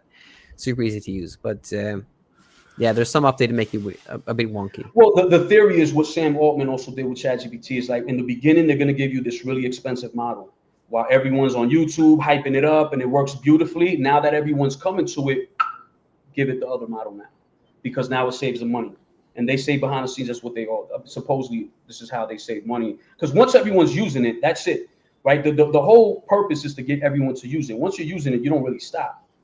And so they'll do what it takes to get everyone in, change the model. Now they get to save money and everyone's already using it, And Google's doing a bunch of stuff. I guess this would be kind of like, if you compare it to Amazon merch, if we had the ability to change the standard t-shirt quality, you would be like, you do Jose's method, zero royalties. You'd give it like a good quality shirt, and then get it really good reviews really quickly.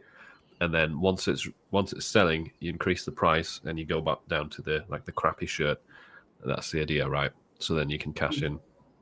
Yeah. I mean, and I've actually, well, I'm not saying I've done that, but I've had similar situations where people, you could sell it. Yeah, actually, I have done that. Like, you so want to be like, okay, well, I want to save money. I'm like, well, I could give you this cheaper shirt. And I used to do screen printing, which is what I'm talking about. By the way, that's a great hustle. Whoever hasn't done screen printing, if you want extra money, I can tell you about that too. But yeah, it's a common thing that you can save a lot of money just by changing the shirt. And there are people who will do that, especially on certain websites. You'll see this beautiful mock-up, right? It look like a cotton heritage shirt, and then you get a gilded. And some people don't care. So it depends on the customer. But yeah, that switcheroo thing is crazy. Damn. Huh. It's annoying because, like you just said, Andreas, like you make a video, by the time it's edited and uploaded, some of the stuff doesn't work as well as when you were recording. And it's like, come on, man. And I even we even like me and my editor, I was like I recorded 3 videos that day. I was like, prioritize this specific Nano Banana video first. And so I tried to get it up as soon as possible, but like just since this is a whole process, like you record it, then you have someone has to edit it, and then it has to be uploaded with a thumbnail, and you have to create the thumbnail, and then all that stuff. It just takes a while. So sucks, but either way, I think it's like probably what they probably found was that it costs a lot to do a lot of these things, and they probably, like you said, Jose, that they like minimize the access to it, kind of like ChatGPT did. But they probably might fix some of these stuff later. But it was crazy how consistent it was with a super. Like I was saying, these bootleg rap tee designs has been a hassle to make. Like without any AI, or even with an AI, because that doesn't really work with the AI stuff, at least in my experience. So how do you remove the background from that? Because it has a lot of like lightning and stuff. Isn't that really tough for background removal if you're doing it with AI only? Not with Nano Banana, honestly. Like for the thumbnail that I did, I used the latest Nano Banana one, and it had the exact same experience that Jose had. Like I asked him to do one thing, and it never did. And my tokens just I still used the free tokens, and that was just eating it up. And then I just asked for specific elements. So like for the lightning, I just asked, give me the exact lightning used in the image, and then it just did exactly that. So when I asked for specific elements used in the image, I could just take those like 3 different elements, like the text, the lightning, and the people, grab that, put that into Canva, and then stack them up together as I wanted. That worked for me. I do still think, though, because we're only giving it slack now, I do still think, though, it has a lot of benefits over ChatGPT, even if it does, have its hiccups. It's still the number one. Like, it's still number one. I'm just so sad that we have number one, and number one is probably not going to be number one. Now the next company is going to come and take over after this. Yeah, that's what I hope for. Yeah, that's true. And it's also still like you can still use it for free pretty effectively, right? If you switch between the 3 platforms like Ella Marina, AI Studio, and Gemini. Yeah. And then if you do rate limit on all of them, incognito window, right? I think that still works pretty well, which is good. Someone was saying I prefer Seed Dream. I know there's like a new version of it. I tested it. No, see, I actually got a video coming out about Seed Dream. Seed Dream is the people who made TikTok. ByteDance. Yeah, the people who made TikTok, ByteDance. They got Seed Dream, which is it's supposed to be a competitor to Nano Banana. I'm gonna try it since Mark said that, because I tried it, and honestly, I made a video, and when I made the video, I was like, yo, this thing sucks. But maybe it doesn't. So I didn't know if I should put the video out, because I'm like, is this going to really benefit anybody? I don't think it's better. But based off what Mark is saying, I might have to, because I know Mark knows what he's talking about. So I might have to check it again. I was trying it yesterday in my designs, because I saw it's built into my designs now, and I wasn't too impressed with giving it image prompts. But maybe there's a better way to use it. I don't know. I did it in Ella Marina side by side, and Nano Banana won every time. So I was like, I don't know if this is valuable, but I'm going to have to definitely look at it again. Maybe they've improved, right? Maybe while Nano Banana is getting worse, Seed Dream is getting better. Could be.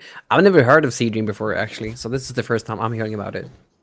Yeah, they call it the Nano Banana Killer, but that's just YouTube clickbait. But it's a competitor. it's. Thank you, Go Graph. Appreciate you, bro.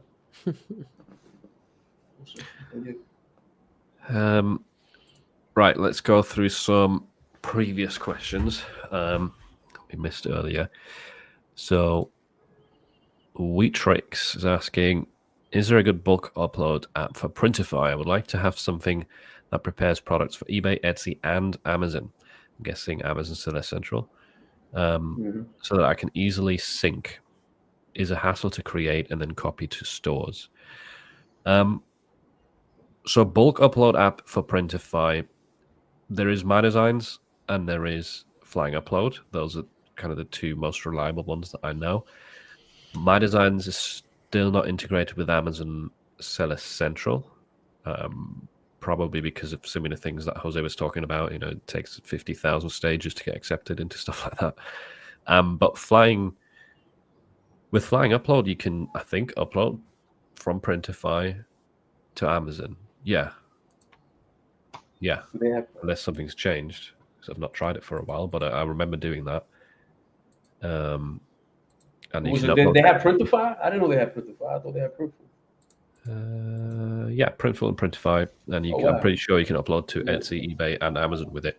I could be wrong, but just check. Yeah, eBay, Etsy, Shopify. Oh, what happened to Amazon then? I swear that was Amazon. So maybe I'm wrong there. Oh, Printful. Printful has Amazon. Printful has Amazon, Etsy, eBay, all that. Yeah. Printify doesn't. Printify is with Amazon though. You can't. They have Amazon FBM. They do have that. So Printify or Printful? Which one did you say? Printify. Like Printful is the old one that had them all, but Printify, since I think it was last year maybe, they now have FBM on Amazon too. But there's no way to do upload automation from Printify to Amazon, as far as I'm aware. At least you can do it with My Designs of Flying. Maybe there's an alternative tool. I'm not sure. Okay, that I don't know. Yeah, because selling on Amazon directly is such a good thing to do.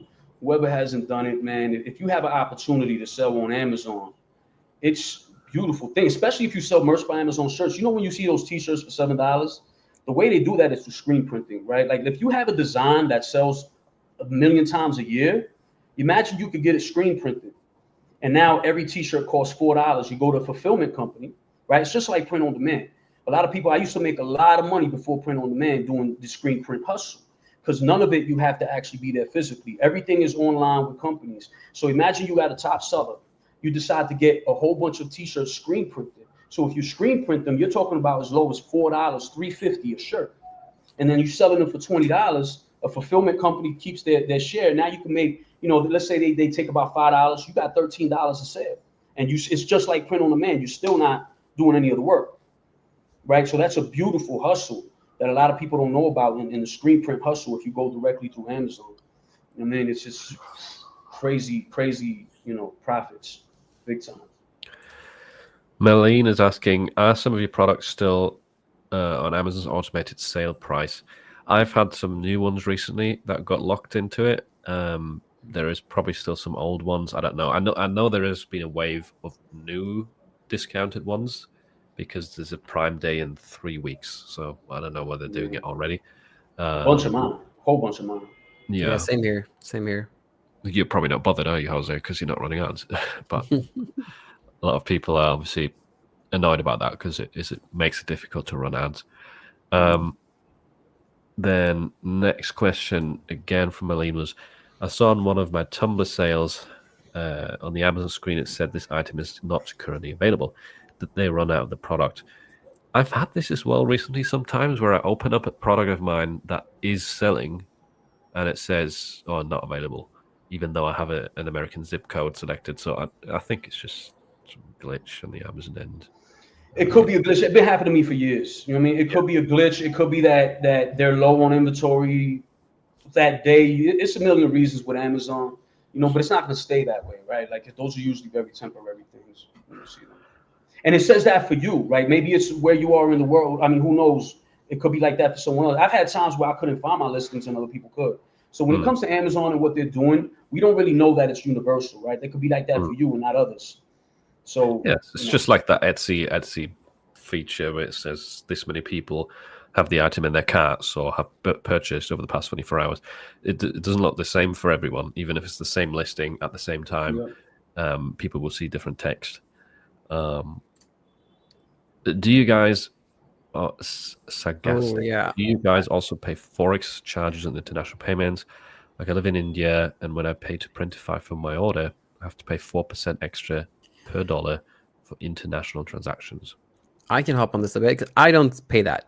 So so what I recommend to do when you have, because this is an Etsy thing, it sounds like.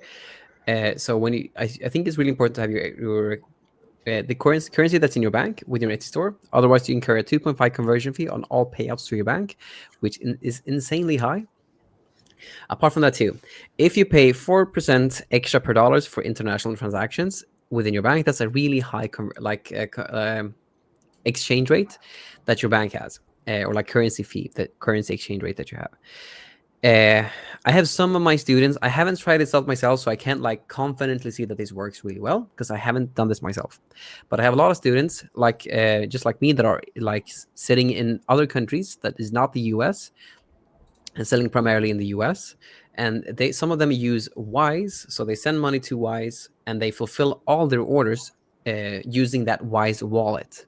I would strongly recommend to not like use Wise within your Etsy, like as your Etsy bank account, because it's not a bank. Etsy, like Wise is similar to what what PayPal is. It's just a payment like service. It's not a bank. Really important distinction there. So you can't really have.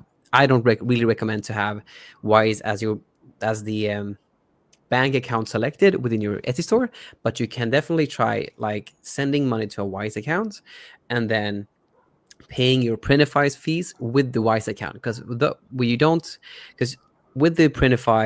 Wise wallet, you basically pay a minimal, I think it's like 0.6% in like currency exchange rates when it comes to paying in other currencies than the one that you have in.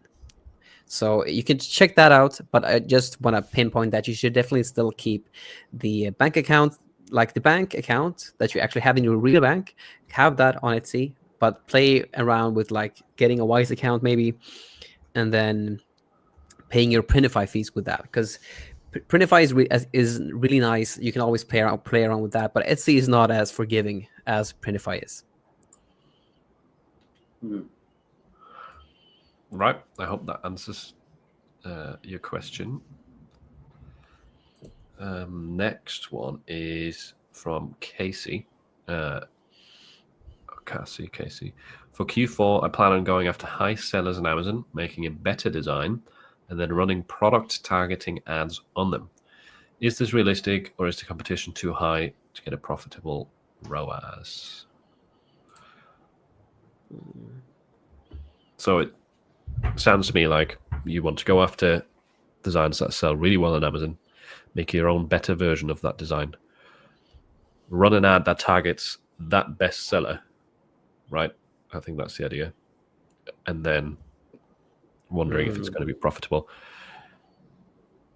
Really hard to give an answer to that, because it might work, it might not work in some cases, in some niches, like based on your design skills. There's so many variables, and it's also based on testing. Like I wouldn't say that necessarily product tagging is going to be the best option. You don't really know that until you've tested multiple ad structures, because maybe for your niche or your design, actually automatic campaigns will do the best. You don't really know this kind of thing until you've tested it, unfortunately. I don't do ads, but that seems like something that you would have to practice and get better at over time. The strategy like that. Yeah. Generally,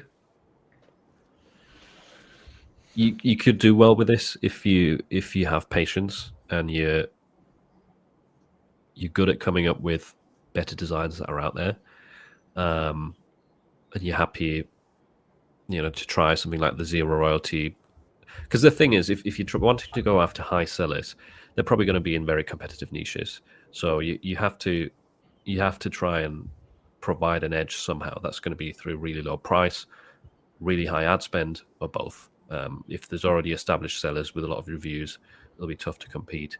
and be profitable. Is it possible? Yeah, for sure. But yeah, it's a lot of it has to do with testing.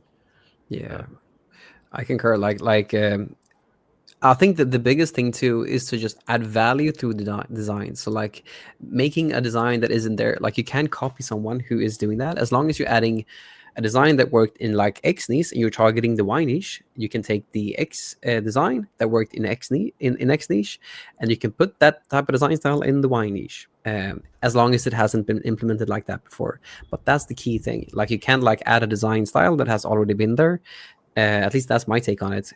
As long as you're adding value through the design, plus then implementing some of the strategies that all of us are talking about, I think that's the winning formula. And then, all in all, you just have to test stuff, like Philip was really pressing on. Yeah, I think that's a good point. Within your question, I think the one way you're making this more difficult for yourself is saying you're going after a high seller and then making a better design. Maybe I'm just understanding it wrong, but I would do it where I look at a high selling niche, a niche that has really high potential, and I look for a completely new angle into that niche. So you're not trying to improve an existing design. You think, what hasn't been done in this niche yet? What could work really well?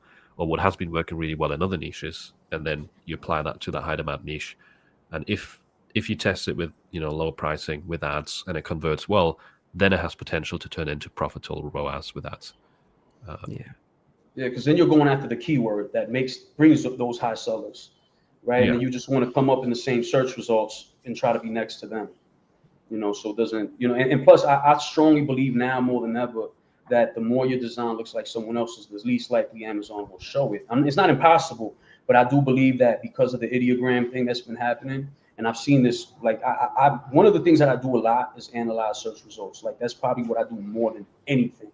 And this is, that's another little cheat code that when you have a visual of what kinds of things sell, you tend to create the kinds of things that sell.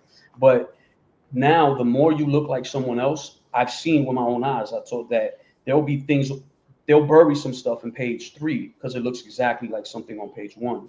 I've seen this with my own eyes. So, I think that old idea of making something look very much alike, I think Amazon's phasing that. So you can go ahead and do it, right? Amazon's not going to stop you from doing it.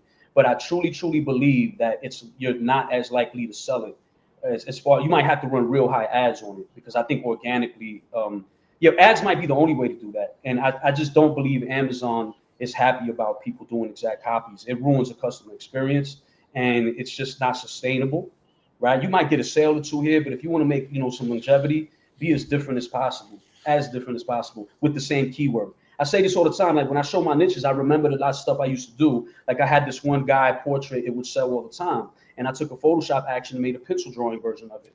Same exact image. It's selling already, presented at least in a different way where someone says, oh, I like this one way better. And it has a clear, distinct difference. And that has been the number one key. Because I have copied, I have done stuff, and it never, ever, ever, ever, ever, ever become my top sellers. Right. Yeah. But I had gone with the exact phrases other people used and ended up beating them. But it looks completely different. And if you think about it, sorry to cut you off there. Sorry. Now, so if you think about what Jose told you before, so his strategy is basically adding stuff that isn't there. Like no one is thinking of a lettuce. Let's take a lettuce and put that on Amazon. And then he basically adds value through adding something that people want. Then he waits for a lot of sales to build up the reviews. Now, let's say that you copy Jose's lettuce design. You have 0 reviews, and this goes back to the principle. Like, this is, let's see if my camera can show this. This is Jose's lettuce design. This is your design with 0 reviews and almost the same like lettuce design, just with like a different font. Which is like this one has 50 reviews. And it's like at $16.99 or like $19.99 or like $21.99. Who cares? It still has 50 reviews. This one is like at 13.38 and has just 0 reviews. What's the likelihood that someone will actually want to buy yours that has no proven record of like like selling well, or that they will actually like get the thing that they actually want, which is the shirts. Whereas this one has even photo reviews. You can see people wearing the shirt. It has 50 like reviews. You can also see some bad reviews, which also gives you a good sense that this is not fake by any means, because there's also some bad reviews. Which one will you choose? This one has a $10 more price, but the likelihood of you actually achieving what you want is so much higher, so you pay this one that has a lot more reviews. So you can't compete, just like Jose says, like you can't compete by copying anyone. All you can do is add value, and then once you want to copy someone, it's because they have so much traction that you want to get the results, but you can't get the results without adding value, just like they did from the get.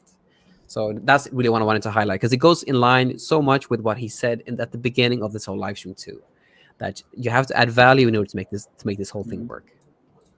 And people wonder why, I'm so comfortable showing off my listings, because I know that. Copy all you want. You're not knocking my listings off. Yeah. You're not. I'm confident. Like, I know this game. One thing I know is Amazon print on demand. Merch by Amazon, I know that. I know a lot of things in life, but I don't believe there's a human on the planet more analytical than me. Like, I was sick for a couple years, and all I did every day was just watch and analyze everything.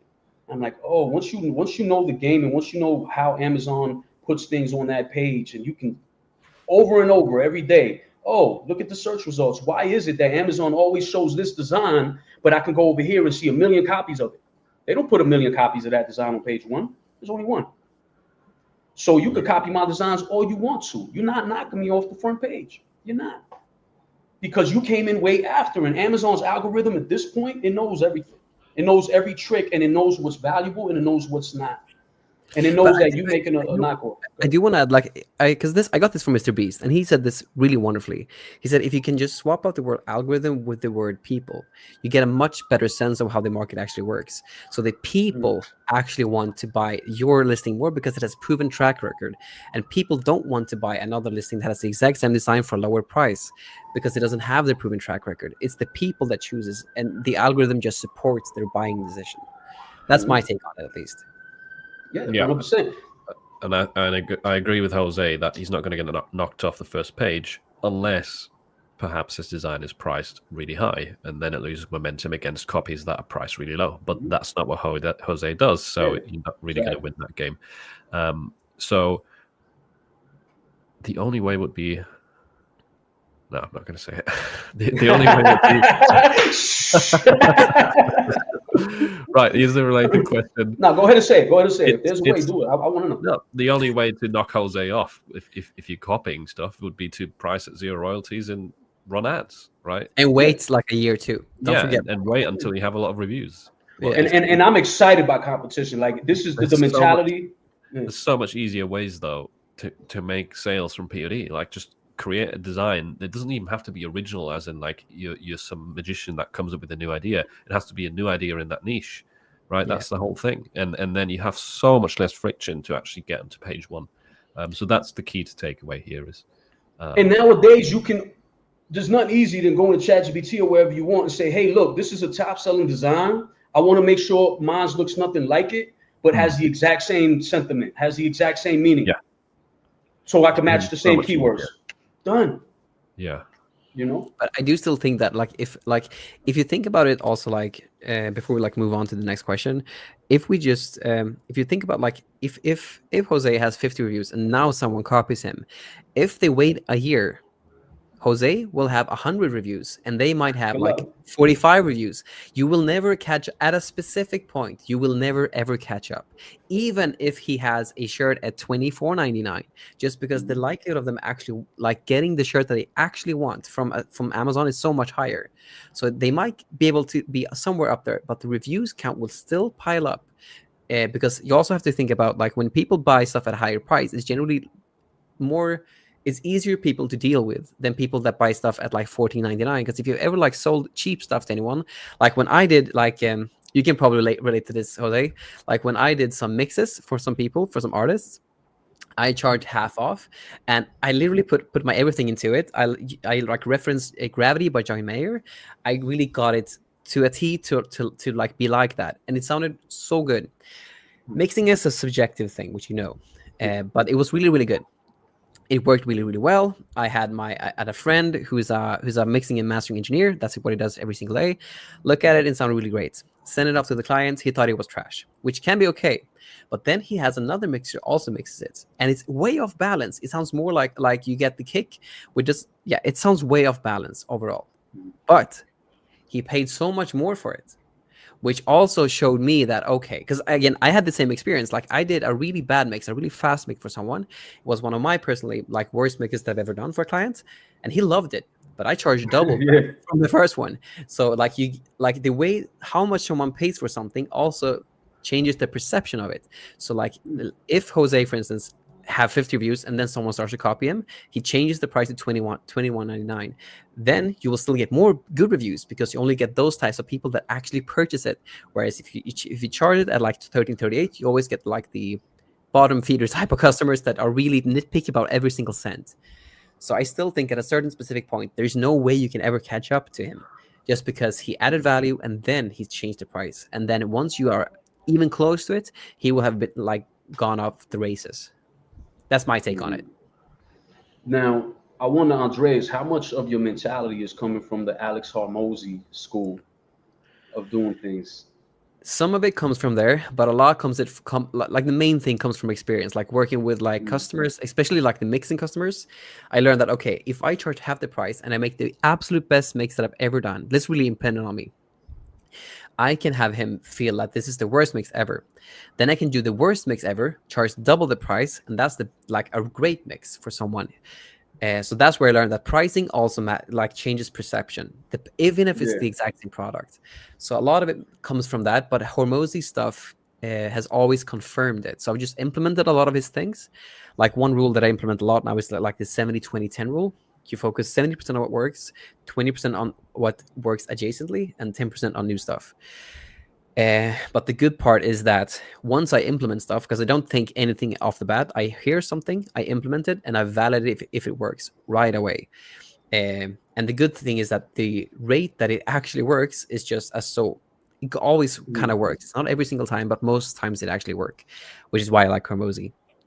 But So Hormozy, he talks a lot about bundling, making the perceived value, right? Whatever you got to do to make the sale. You can't really apply Hormozy to merch by Amazon, but you could apply it to Etsy, right? Like you can do Etsy, all the stuff that he talks about. You pick, what would you do? Pick the most high quality t-shirt for your brand, right? To give the value of it. Like how much do you do on Etsy from the things that he talks about and how to make money? I do a lot of there. So it's basically how I think about Etsy. So for instance, like in our mentorship, we have like these listing image template mockups. And when it comes to like making a video, for instance, on Etsy, there's so many misconceptions that you can just make a slideshow of all of the like different images in your listing, which doesn't make sense at all. Because the purpose, again, this comes specifically from Hormozy. The purpose of a video when it comes to apparel and e-commerce is to increase the perceived likelihood of achievement. Now, what does that mean, actually? It basically means that if you see a listing on Etsy and someone is wearing the shirt with your print on, they can actually see the fit on the specific woman. Now, it's a young woman, and it's kind of tight, which is usually like the Bella Canvas 2001. It's a tight-knit, snug shirt. And that gives you a sense on how the actual fit is. And that is the purpose of a video. Like seeing slideshow images doesn't make sense at all, which is really common on Etsy. But giving the customer a sense on how the fit is really important. And as an example, I purchased a bag on Amazon for my girlfriend, like 2 years ago. And then when I saw a video on like a person actually carrying the bag, I got a sense on how big it is. And like seeing how big a bag actually is, it's kind of hard to see with just images. But seeing it on a person that is like, I don't know, 165 centimeters gives me a sense on how big the actual big the actual bag is. So a lot of those, the way that he thinks. So, but based on what you just said specifically, does this mean this would have to be a real life video for people to see the real product, right? Like but you can still automate with Placeit. Yeah, but so you're saying using a mock-up video? I'm saying like on Placeit as an example, you have these video mockups where you can just put the design on people, and then they have this shirt that they wear, and then that they move around in. But you can I've seen them. So I'm wondering, like, does that represent what it really looks like? Like, will a customer look at that video and then what they get in real life is the same thing, even if it was a mock-up? Yep. As long as you, as the seller, are as long as you know the product. Like for instance, the Vela 3001 is commonly quite a thin shirt, so it's kind of some people feel that it's almost see-through. Apart from that, it's quite snug. So like some people that are a bit bigger, or like a bit more curvy, they might feel that it's a bit too snug. So if you display it on a person where it's actually like a small, like a quite thin person, it's quite snug, and you know that from the get, then it makes then you can still display that within the Placeit mockup, as long as you know that from the get. Like you can take a comfort color shirt and represent it as a Vela shirt, because those are completely different. So the Placeit has that specific model, right? So you can't replace this with AI video. So AI video is not going to give you an accurate representation ever. No, right? or I think there will be deviations, and those deviations might be too big, like might be just way too big, unless you actually know what you're doing. So I think it's just better to either like use a video size chart, like there are video size charts on Etsy that you can just buy and use for every single mockup or every single listing, or you just use Placeit. But I don't think using AI mockups is not that I'm a big fan of. So that is a problem, because I don't do a lot. I do posters on Etsy, so it's easier for me. But I see people showing like, hey, look, you can just do AI mockups and that's it. You're ready to go on Etsy. But that's still not an accurate representation of the shirt if it's AI. So that's not really a solution then. AI mockup. And when it comes to the mockups themselves, so like most of my students have and me myself have between a 5 to 6% conversion rate, which I know is not typical on Etsy. But the reason for that, one of the main reasons for that, are because of the actual mockups used. Like you have to be so thorough about which mockups you actually choose. Like I usually, like when I choose my mockups, if I choose them from scratch, I spend a day just finding the mockups to use within the listings, and how to find those it's kind of an easy process. Like if you see that if you find 3 different best-selling listings from 3 different shops in 3 wildly different niches, but they all use the same mockup, that gives you a good indication that specific mockup is working really well. And it has to be the thumbnail itself. You need to find 8 to 9 of these and use all of those specifically within your listings. But that has to be like it's a quite a minute process. You can use an agent for this if you know how to program it. You have to be that thorough for the mockups, because that is what determines if you actually have a good conversion rate or not. Mainly the mockups used, and all of them have to be proven. But if you do it like that, it's so easy to just bump up the conversion rate. So is there a nano banana for videos? Like you can take a real life mock-up that you could take a picture with a Vela or whatever, and now with nano banana, it's going to always look the same, and you could just change the design on there. Do we have that for video? Like, can you take someone wearing a Vela on a video, and then you could just change the design on it without messing up? You can do that on Placeit, but the problem with Placeit, again, have you ever used Placeit before? Yeah, I've used it a lot, but not anymore. So for video mockups, the worst thing about it is that it takes such a long time to because you have to it has to render it, and then you have to download it, and it's just such a minute process that takes like 5 minutes per listing. And if you do this in bulk, it takes a long time. I doubt that there's a video one that can do the things Nano Banana can, right? Because usually image is quite a bit ahead of the quality of video. Yeah, I would say. But it's probably coming in a year or so, right? I would imagine. Probably. Anyway, let's move on to some more questions, because there is a ton. So we'll try and get through a few more of these, and then we'll wrap it up, because we're coming up to 2 hours. But next one is from Van Regan. What's up with Amazon merch not tiering people up for ages? I'm stuck in hell of tier 10 with 217 sales, sold 15 out of 20 designs in my 10 sales slots by rotation everywhere except Japan. Still no tier up. So first of all, I have heard of people getting tiered up still, so it's not that they're not tiering up anyone, but yeah, I mean, with your stats, I have no idea why you're not tiered up yet. That's ridiculous. Do you have any thoughts on that, Jose? Because I know you think about this stuff. 100%. If they're not tearing up, they're not ready to. They're still working on other things behind the scenes. And I'm not saying I know everything, but this comes from 8 years of being analytical. Amazon, they're always working on something. This program is always working on something. A few people got tiered up. This is my theory, is that Amazon, remember, they're making money off the ads, and that's their focus. So the Merch by Amazon program is a way to get us to pay for ads. It's just an extra source of income for them. So they 100% have to and will get back to the normal tier up system. When that happens, we don't know, right? They're always going to throw us a bone. Like if you look at the coffee mug thing, hey, we got coffee mugs. No, we don't. Right. But they're like, hey, look, we're doing something for you to keep people wanting to come in. Amazon needs us to want to come in. So at some point, they have no choice but to start tearing up people like crazy. The minute people start getting tired of waiting, Amazon's going to be like, now's the time, just to keep you from leaving. Right. They need us. Yeah, actually, this is kind of strange, because if ads is a massive driver for them of revenue or profit, they're making less people, or more people are going to stop using ads as much because of them doing all the Prime deals, right? That's cutting into people's profits, so people are going to slow down their budgets. So for Amazon, one way to solve that is to tier more people up, to give them access to ads. So why are they stopping tier ups, and they're making it harder to use ads at the same time? Like, to them, it logically makes no sense.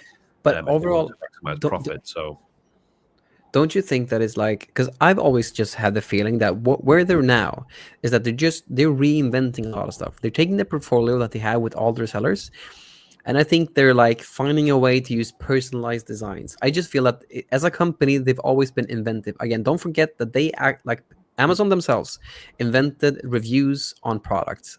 That's what they did. It's easy to forget, but they were the ones that actually invented having reviews on products. It wasn't invented before them. And I think they're just in that phase now with Merch by Amazon, where they're trying to probably like, because I think you, Philip, found like a job posting, right, where they were wanting to find someone who could find a way to implement personalization with this, right? Yeah. I didn't find that, by the way. It was someone in my group. Yeah, but on YouTube, yeah.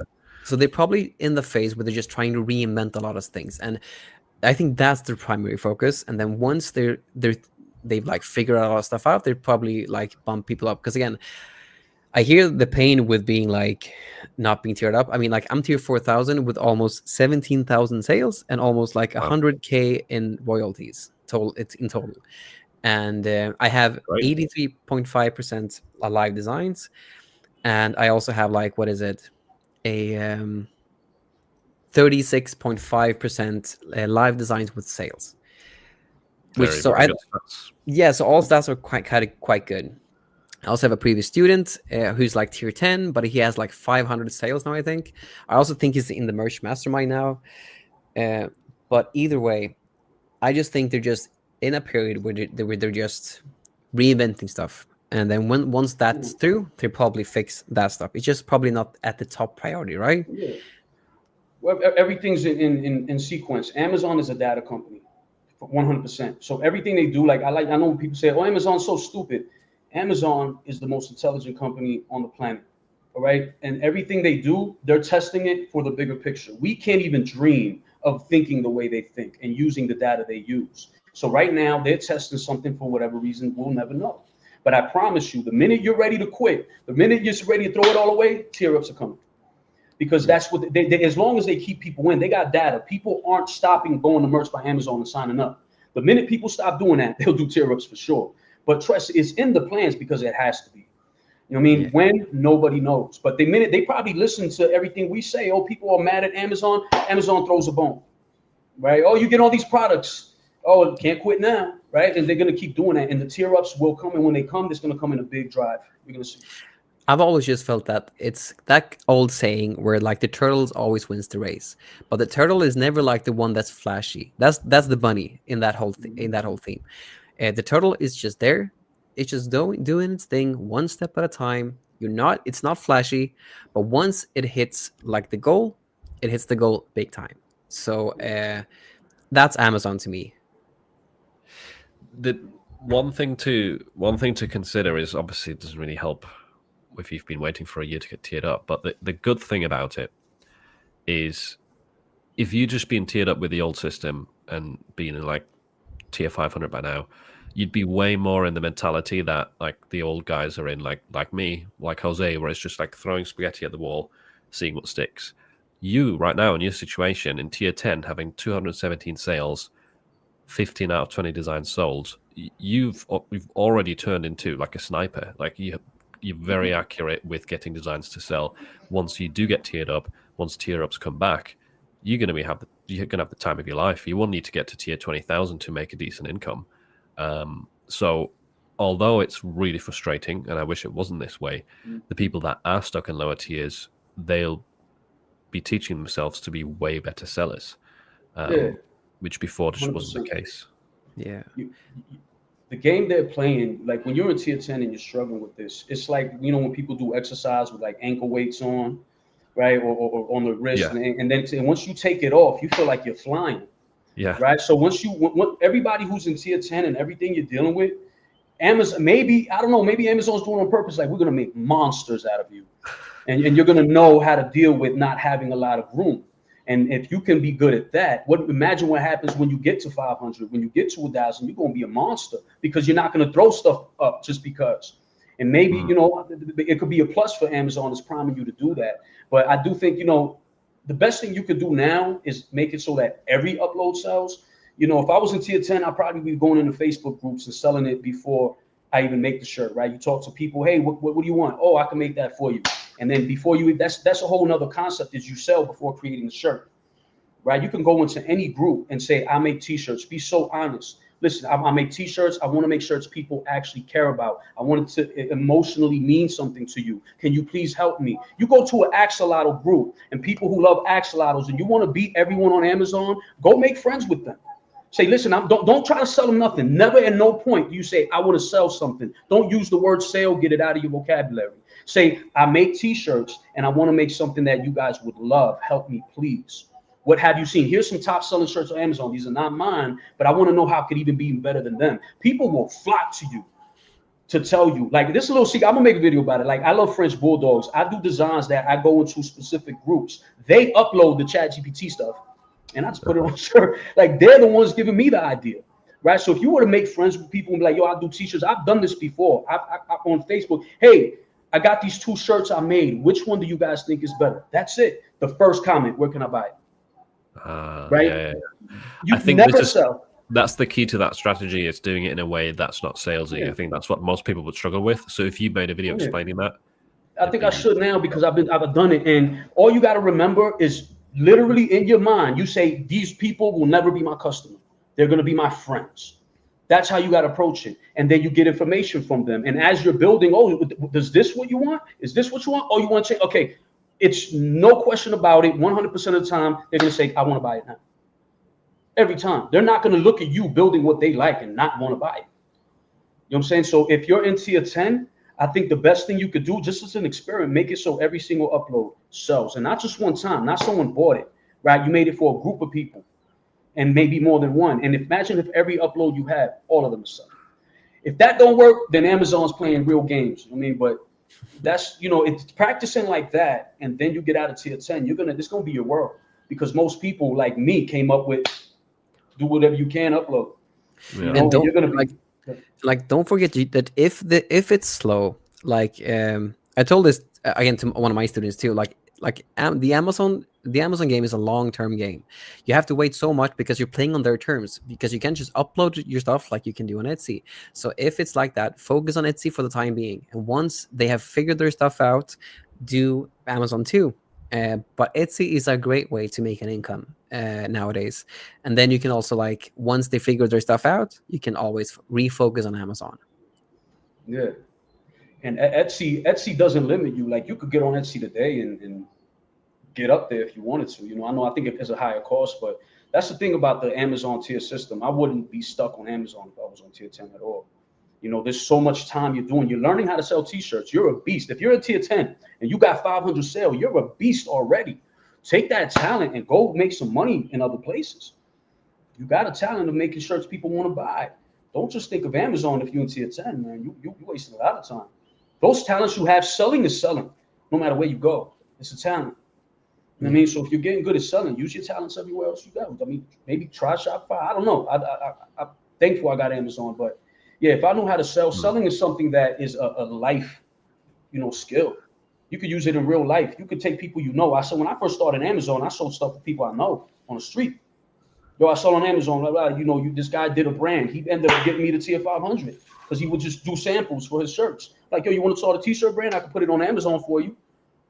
You know, and he just catapulted me.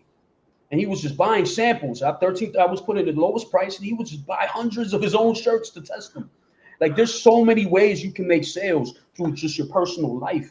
Now, I know if you're not in the US, that is more difficult, but if you're in a place where they sell, like France, Italy, Spain, you definitely can do it there, but that's another cheat code. But if not, I think, you know, Facebook groups, plenty Reddit groups, just stop. Don't be a seller, be a t-shirt designer, and you'll get it. Yeah, I think a video on that would be awesome, and very helpful to people. Right, next up, Nancy is asking, on Ella Marina, how do you know what the output is? Sorry, probably obvious to everyone else. Depends on what you mean by output. I think, for example, pixels. Yeah, it's a pixel image, right, that you download. Is it JPEGs or PNGs? If you're in the battle mode, you don't know which tool is outputting the result. If you mean that, change to side by side or to direct chat, and then you can choose the image model. I assume they're all 1,000 pixels. Yeah, That's how I assume they're all somewhere around 1,000 by 1,000. If it's not a square, somewhere close to that. From my experience, that's what they all generate at, somewhere around 1,000 pixels. And PNG, my bad. Yep. That's what you use. Marshall Yu is asking, are you guys seeing sales throttling with merch? Also, much less royalties due to Amazon discounts. In terms of sales numbers, I'm having a fantastic time at the moment. So everyone's going to have a different experience. You'll always have some people that saying their sales have dropped and they feel throttled, and then you'll have a different crowd saying their sales have gone up recently. That's just Well, that's how throttling would work, though. Like I'm a you know, I can't prove this, but I'm a believer that throttling is the only way that we all make sales, right? If there's every single day, Amazon probably has an extra million T-shirts for all we know by the day. If you look at Amazon's catalog, it would be impossible for all of us to make sales if they didn't throttle. That's just my opinion. I don't have any factual information on this, but just common sense to me tells me they have to throttle. Like, okay, like everyone believes the money. Like, okay, you're used to making 3,000, you made your 3,000. Now we're gonna get other people's sales. Like, it makes sense to me that they would do that. And for years and years, I've seen times where like my whole morning I'm making 1 million sales. 2 p.m. nothing. Like, come on. Like, just everyone who buys my listings just happen to only buy in the morning. You know what I mean? So I think there's multiple things to it. There's this. I've definitely noticed that there's periods where your sales get reported. So you know the chings you get from Pretty Merch. It's like sometimes I'll buy my own shirt as like a test print, but the cha-ching doesn't come through until an hour later. So you know, if you have consistent sales throughout the day, you probably know this, that there's sometimes an hour or two where just nothing happens, and then suddenly it's like cha-ching, cha-ching, cha-ching, cha-ching. I think it's just because there's like delays in the way it's reported through the dashboard, so that could play into it. I don't think that anyone is throttled in the sense of like, hey, let's cap this account at 20 sales a day and it can't go past that. I think that's something where maybe your strategy, you keep doing the same thing and it's not really working for you and you don't get past it, and it can feel like a throttle.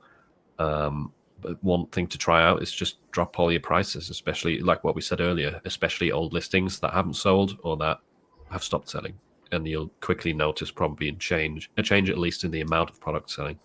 Yeah, and I also just wanted to add to that too, and just say that like some like I price my stuff very high, so I price my stuff at like $7 royalties for most products, and then but like my royalties now generally are like a lot higher than it was last year, because I make over 1,000 sales a month now, starting when they started doing these sales, but I'm making around 4 to 5K in royalties. With like what's the ad cost of that? Usually have a 15 to 16% a cost on that. So That's awesome. Yeah, so I usually make somewhere, I think it's usually like 2,500, somewhere around there, to 3K in profit every single month. And I really just had a major uploads streak at the beginning of the year when I tried a lot of AI designs, and that's when I really hit the AI bug, and that came into me at the beginning of the year. Yeah, So I don't think anyone, at least I don't believe anyone's throttled. In my own like perception, I've always felt that if I have that kind of Someone's like got sirens. We've got sirens. My bad. They're just quite loud. My bad. in my My own, bad. My bad. That's fine. no worries. In my own experience, I've always felt that if I tell myself that, it's always been some kind of way to escape or like redirect me from where the actual issue is. That's been my experience with it. The POD police. They're coming for all the copycats. My goodness. They Um, come there with their anchovies and like but- sardine shirts, ready to go. Okay, I think I'm good now, right? yeah. Yeah. And this is why I love doing these live streams as well and podcasts, because it, again, what Andreas just said shows it's like this different approaches. They can all work. He's pricing really high, clearly, and it's working for him. Jose's doing the opposite. He's not using ads, and it's working for him. The thing is, you have to find a strategy that works well for you. No one can tell you without knowing you and your catalog what will actually work. We can all just share what's worked for us. Righty, still so many questions. What are the biggest gaming niches for Q4? Gaming I don't niches. really Those know are like what you mean close by to gaming niches. close to trademark and copyright though, so be careful with those. I mean, gaming is an evergreen thing, right? With sub niches in it. True. But- Yeah, I gaming mean, with anything that sells. but you know those like dashers like level 2 have like leveled up, and someone is using the actual like PlayStation controller or like the Xbox controller or Yeah. like the Nintendo controller. Those like if you use the exact controller that someone like a company actually designed, that's obviously like copyright infringements, unless you're using a controller that is not tied to any brand. It just Yeah, I know the triangle, circle, the PlayStation one. That's 100% trademark. yeah. You know, and it could. What happened to that car? The I'm not old. I'm classic. You know. Yeah, what happened to It that? took What years. It took years, but they finally got him. Yeah. Yeah, that was I mean- what kind of car was that? It was a certain kind of car. Yeah, I mean, like those specific type of designs. Like a good friend of mine, haven't spoke to her in a while, but Simply Shauna, she also has a really good YouTube channel. I mean, like one of the earliest things that she did, like that she talks a lot about, is I'm doing it, I mean, man. if Jose is being arrested for being a nerd, we come We're all of us. all under arrest. All of us. Bye bye. Yeah. See you later. Yeah. No, but what's trying to say, like, so like what Shauna did, what she didn't realize was that Jeep, she did a lot of a lot of Jeep shirts, and Jeep has a specific type of design when they with their cars, just like that probably muscular car that is within the I'm Not Too Old, I'm Classic, and that is a specific thing that someone has designed that is copyrighted to a specific company, and if you take that, you're infringing on copyright. So Yeah. The body, right? They trademark the body shape on some cars. yeah, it's the same thing with Jeeps. Like if you use that specific outline that is tied to a Jeep Mhm. car, you're technically infringing on copyright, just like with that muscular car. Yeah. Well, to answer the question, what are the biggest gaming niches? I mean, there are some sub niches in terms of types of gaming, like I don't know, PC gaming, console gaming, virtual reality. Maybe look at what like newest gaming technologies. There's stuff like sim racing. I don't know, but video games, like you can target actual video games. Look at new styles that have become popular this year and apply them to the gaming niche. That's something I would do. Well, everything. Like, look what Sensor Shop wrote. I paused my game to be here in Puerto Rico. I'm in the Puerto Rico niche. That's a great idea. Like, you can literally cross the gaming niche. Anyone who plays games also goes and travels to Mexico. Anyone who plays games loves to drink tequila. Anyone who plays games loves to, you know, a million things. They love a French bulldog. So just take the top sellers that doesn't have a gaming version of it. Very universal hobby, isn't it? That you could cross. Yeah, FKAWF. I'm gaming, right? Boom. That's going to work. And one thing though is that I seen like in the dad niche just this morning was like that the pixelated kind of vibe to a line art design worked really well. You can apply that within the gaming niche, and because the relevance is so high, like that type of style would probably work really well within the gaming niche, just because it's pixelated and is really gaming-esque. But I also want to say, like, just doing this call when it comes to the throttle stuff, I received one order for 22 shirts on Amazon on this specific call. So I don't think like yeah, I don't think it's throttling. I don't believe in that stuff usually myself. Yeah. I got 42 the other day in one order. Oh, Nuts. damn. And again, it was just repricing an old shirt that never sold. Nice. It's been a great month for me because of Bad Bunny concert. I'm Puerto Rican, so I do all the Puerto Rico stuff. And this guy in Puerto Rico just had like a historic concert, and I just had like probably one of the best months of the year just off of a concert. You know what I mean? That's So going to sound like you're copying him. Hmm? Probably No, to it's Puerto clarify Rico. that. He's a Puerto Rican and he's famous, right? So people have he's Puerto Rican pride. So any design with a flag right now, everyone who's going to the concert, you can't go without a Puerto Rico shirt, right? Not his shirts, not his mark, not his No, brand. I get it. I get it. Of course, because I'm selling Puerto Rico as well. But people are going to hear that and what, are you copying his brand? Like Taylor Swift is selling Yeah. shirts on Amazon, right? It's good that you highlighted it because it's good that you highlighted it because I don't. That's not what Jose is doing. Because you have the I think I saw in your video too. You have the Puerto Rico flag, right? That's what you have in a specific type of way. 1,000 ways. Yeah. 1,000 ways. It's my niche. Like I tell people, I can make a best-selling design right now if I want to. Like when you know a niche that well, it's just that's the beautiful part. Like if merch stops working, I always got my niche. It's never gonna fail me. I got this like designs right now that it's so weird that I don't make them. Right. As everything happened, I'm like, oh, I gotta make this, make that, make that. That would probably make more money than all the other niches. But something about it, because I do it so much, I don't know why I don't focus on only Puerto Rico. I probably should. You know what I mean? But it's just something. I guess it's more fun to do more things. But yeah, Puerto Rico niches is something that a lot of people don't realize is, it's been my bread and butter. If I didn't know Puerto Rico niche, I don't think I would be as successful in merch. So that's another thing I should probably say more often. It's because I know it so well. And then, French Bulldog, I had a French Bulldog that I owned, and I made t-shirts left and right that nobody else made to sell because of my experience with my French Bulldog. And I just, I think people need to think about that more. I got something that I sold in the axolotl niche because I got it from a person who does axolotls. You know what I mean? And I go to the source. Going to the source of any niche is going to always give you something that nobody else knows about, right? Yeah. That's there's always, like, I don't care how crowded you think a niche is. I promise you, there's at least 100 more ideas that will be top sellers in that niche if someone were to bring it to the table. So that's another thing people should try to do. And what my analytical mind is telling me here is that what you actually put in that niche is highly relevant to the niche just because you know the niche really well. And I think that's the missing piece that a lot of people do, like, because you have to have stuff that hasn't been implemented in niches before, but they also have to be like the elements that you actually use in your design have to be like really relevant for the niche itself. And I think if you know the niche just like you do within the Puerto Rico niche, it's so easy to make relevant decisions that works within the niche.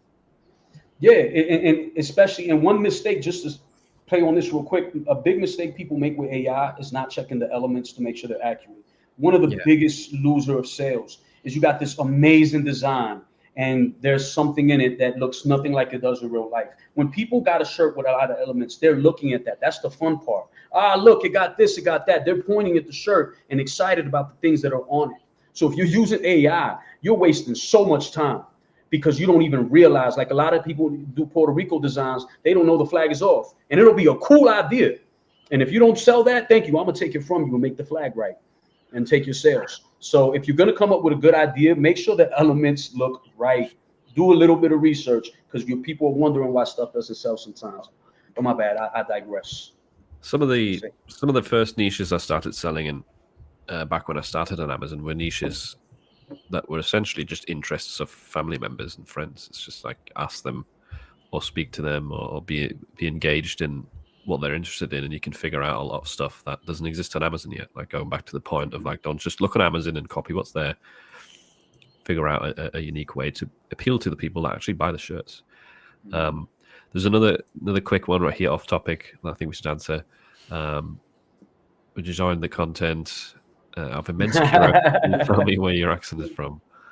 Well, I'm originally from New Jersey, but I spent a lot of time in New York. So between those two things, New York City and New Jersey right next to it. So that's most of it. Yeah. I mean, I've lived everywhere, all kinds of places. East Coast, really. East Coast, USA, you could say. Very distinct accent, for sure. Yeah. I appreciate you. Wait, there was something else I wanted to quickly do. All right. do this final question. I think this one's quite interesting. From Troy, how do you guys handle keywords, titles, and descriptions in bulk?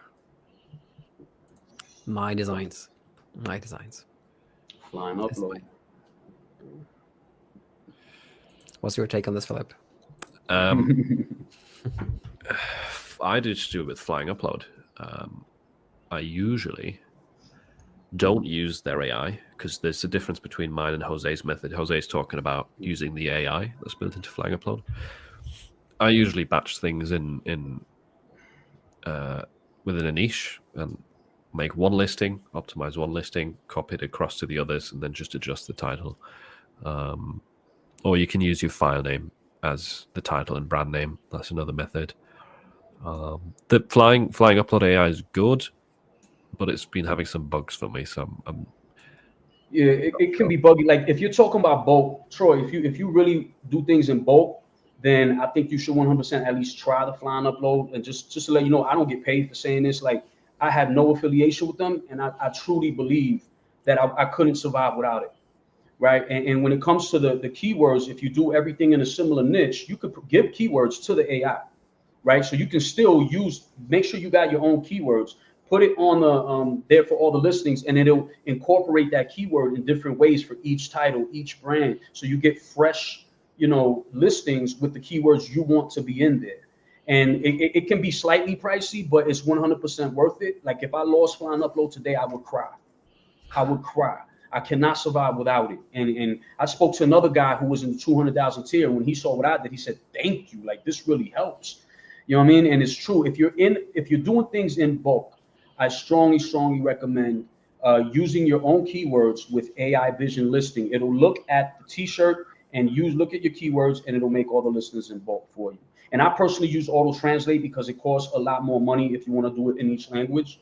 So I personally just use auto translate and just do it in English. And then all my credits, I do about 500 at a time, which is the limit on flying upload. And I set up my uploads for the week that way, right? So I get about at 5,000 uploads a day. That's about 70 designs a day. So that's about 4,900 designs. So I will 490. Yeah. So I do all my on a Sunday, I'll get all my uploads for the week. And then I get all those zip files, and every day in the morning I put it to upload. And that way every single day I'm uploading. And you could get a VA to do it also. Moraine is asking why flying upload can make a listing as well. It's just a personal preference thing. Like I've always done it without AI. I find it quicker because I don't have to upload designs and wait for them to upload, then wait for the AI to make the listing and then download, and then check if there's any mistakes with the AI. So I find it quicker to sometimes just do things in batch so I can reuse the same listing or just reuse the file name and do it within the local app. But yeah, so it's our personal preference. And if anybody's using a VA, that's where flying upload shines as well, because they can make the zip file. They don't have to touch your account, so they can make everything for you, and then just give you the zip file where you upload it in your own home. So there's no risk. And if you're VA based and you use VAs, flying upload is so good. Why have I never thought about that? Yeah, I'm about to start doing it right now. I said, yo, wait a minute. I could tell with VA how to do this, and I'll still pick the designs, right? So I get a Dropbox account. I get all my designs. I don't want my VA choosing my designs, but the hard work comes in preparing them and getting the upload ready. So I just make a Dropbox. The VA has the Dropbox, and I just throw the designs that I want in there. Throw them all in there, and they go to town. They go to work. Yo, here's your zip files. Yeah, that's a perfect idea. Do you use a lot of keywords or less to avoid rejections? Yeah, if I want to avoid rejections, I use less. But oftentimes, if I do fill out the bullets, a lot of the keywords repeat, or you're just using the most basic primary keywords of the niche with a sentence structure that doesn't get rejected. But yeah, if you want to avoid the risk of rejections, just lower the amount of keywords. Just do title and brand name. It can get a lot of sales as well. You don't have to fill out 50,000 words. What I have been doing for a long time is using the same descriptions, like the same bullet points for a lot of things. So I work on getting one filled up keyword that I know doesn't get rejections, and then I'll just reuse that. So it's hard to do to get to fill everything up. But once you do it, you can reuse it over and over. Alrighty. I know there's still a bunch of questions we haven't gone through, but we could probably carry on all day and keep answering questions. So we've got to eat. If anybody wants their questions answered, email me on the YouTube. I will answer all of them. I got time. Yeah. I'm a nerd. I'm a super nerd. What's your email? Was podhardknocks@gmail.com. But I love answering emails. Anybody ever, you know what I mean? Like I still have a smaller channel, so I have more time than these big guys. And I don't like emails. I answer a lot of people on Discord. But I do a lot of email conversations. You know what I'm saying? But I found the email. There you go. I'll put it in the chat. Nice. There we go. Nice. Right, this is really fun. I think I think it'd be awesome to have you on again in the future, Jose, if you want to come on again.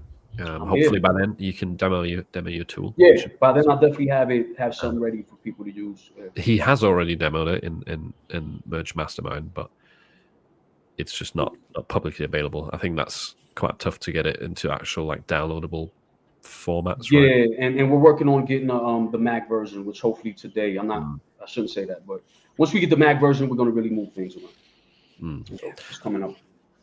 Awesome. Someone just joined your channel. Perfect. Yeah, everyone go subscribe to Jose and to Andreas. Very underrated YouTubers. And we'll see you in the next live stream in October in Q4. Yeah. I'm out. Peace out.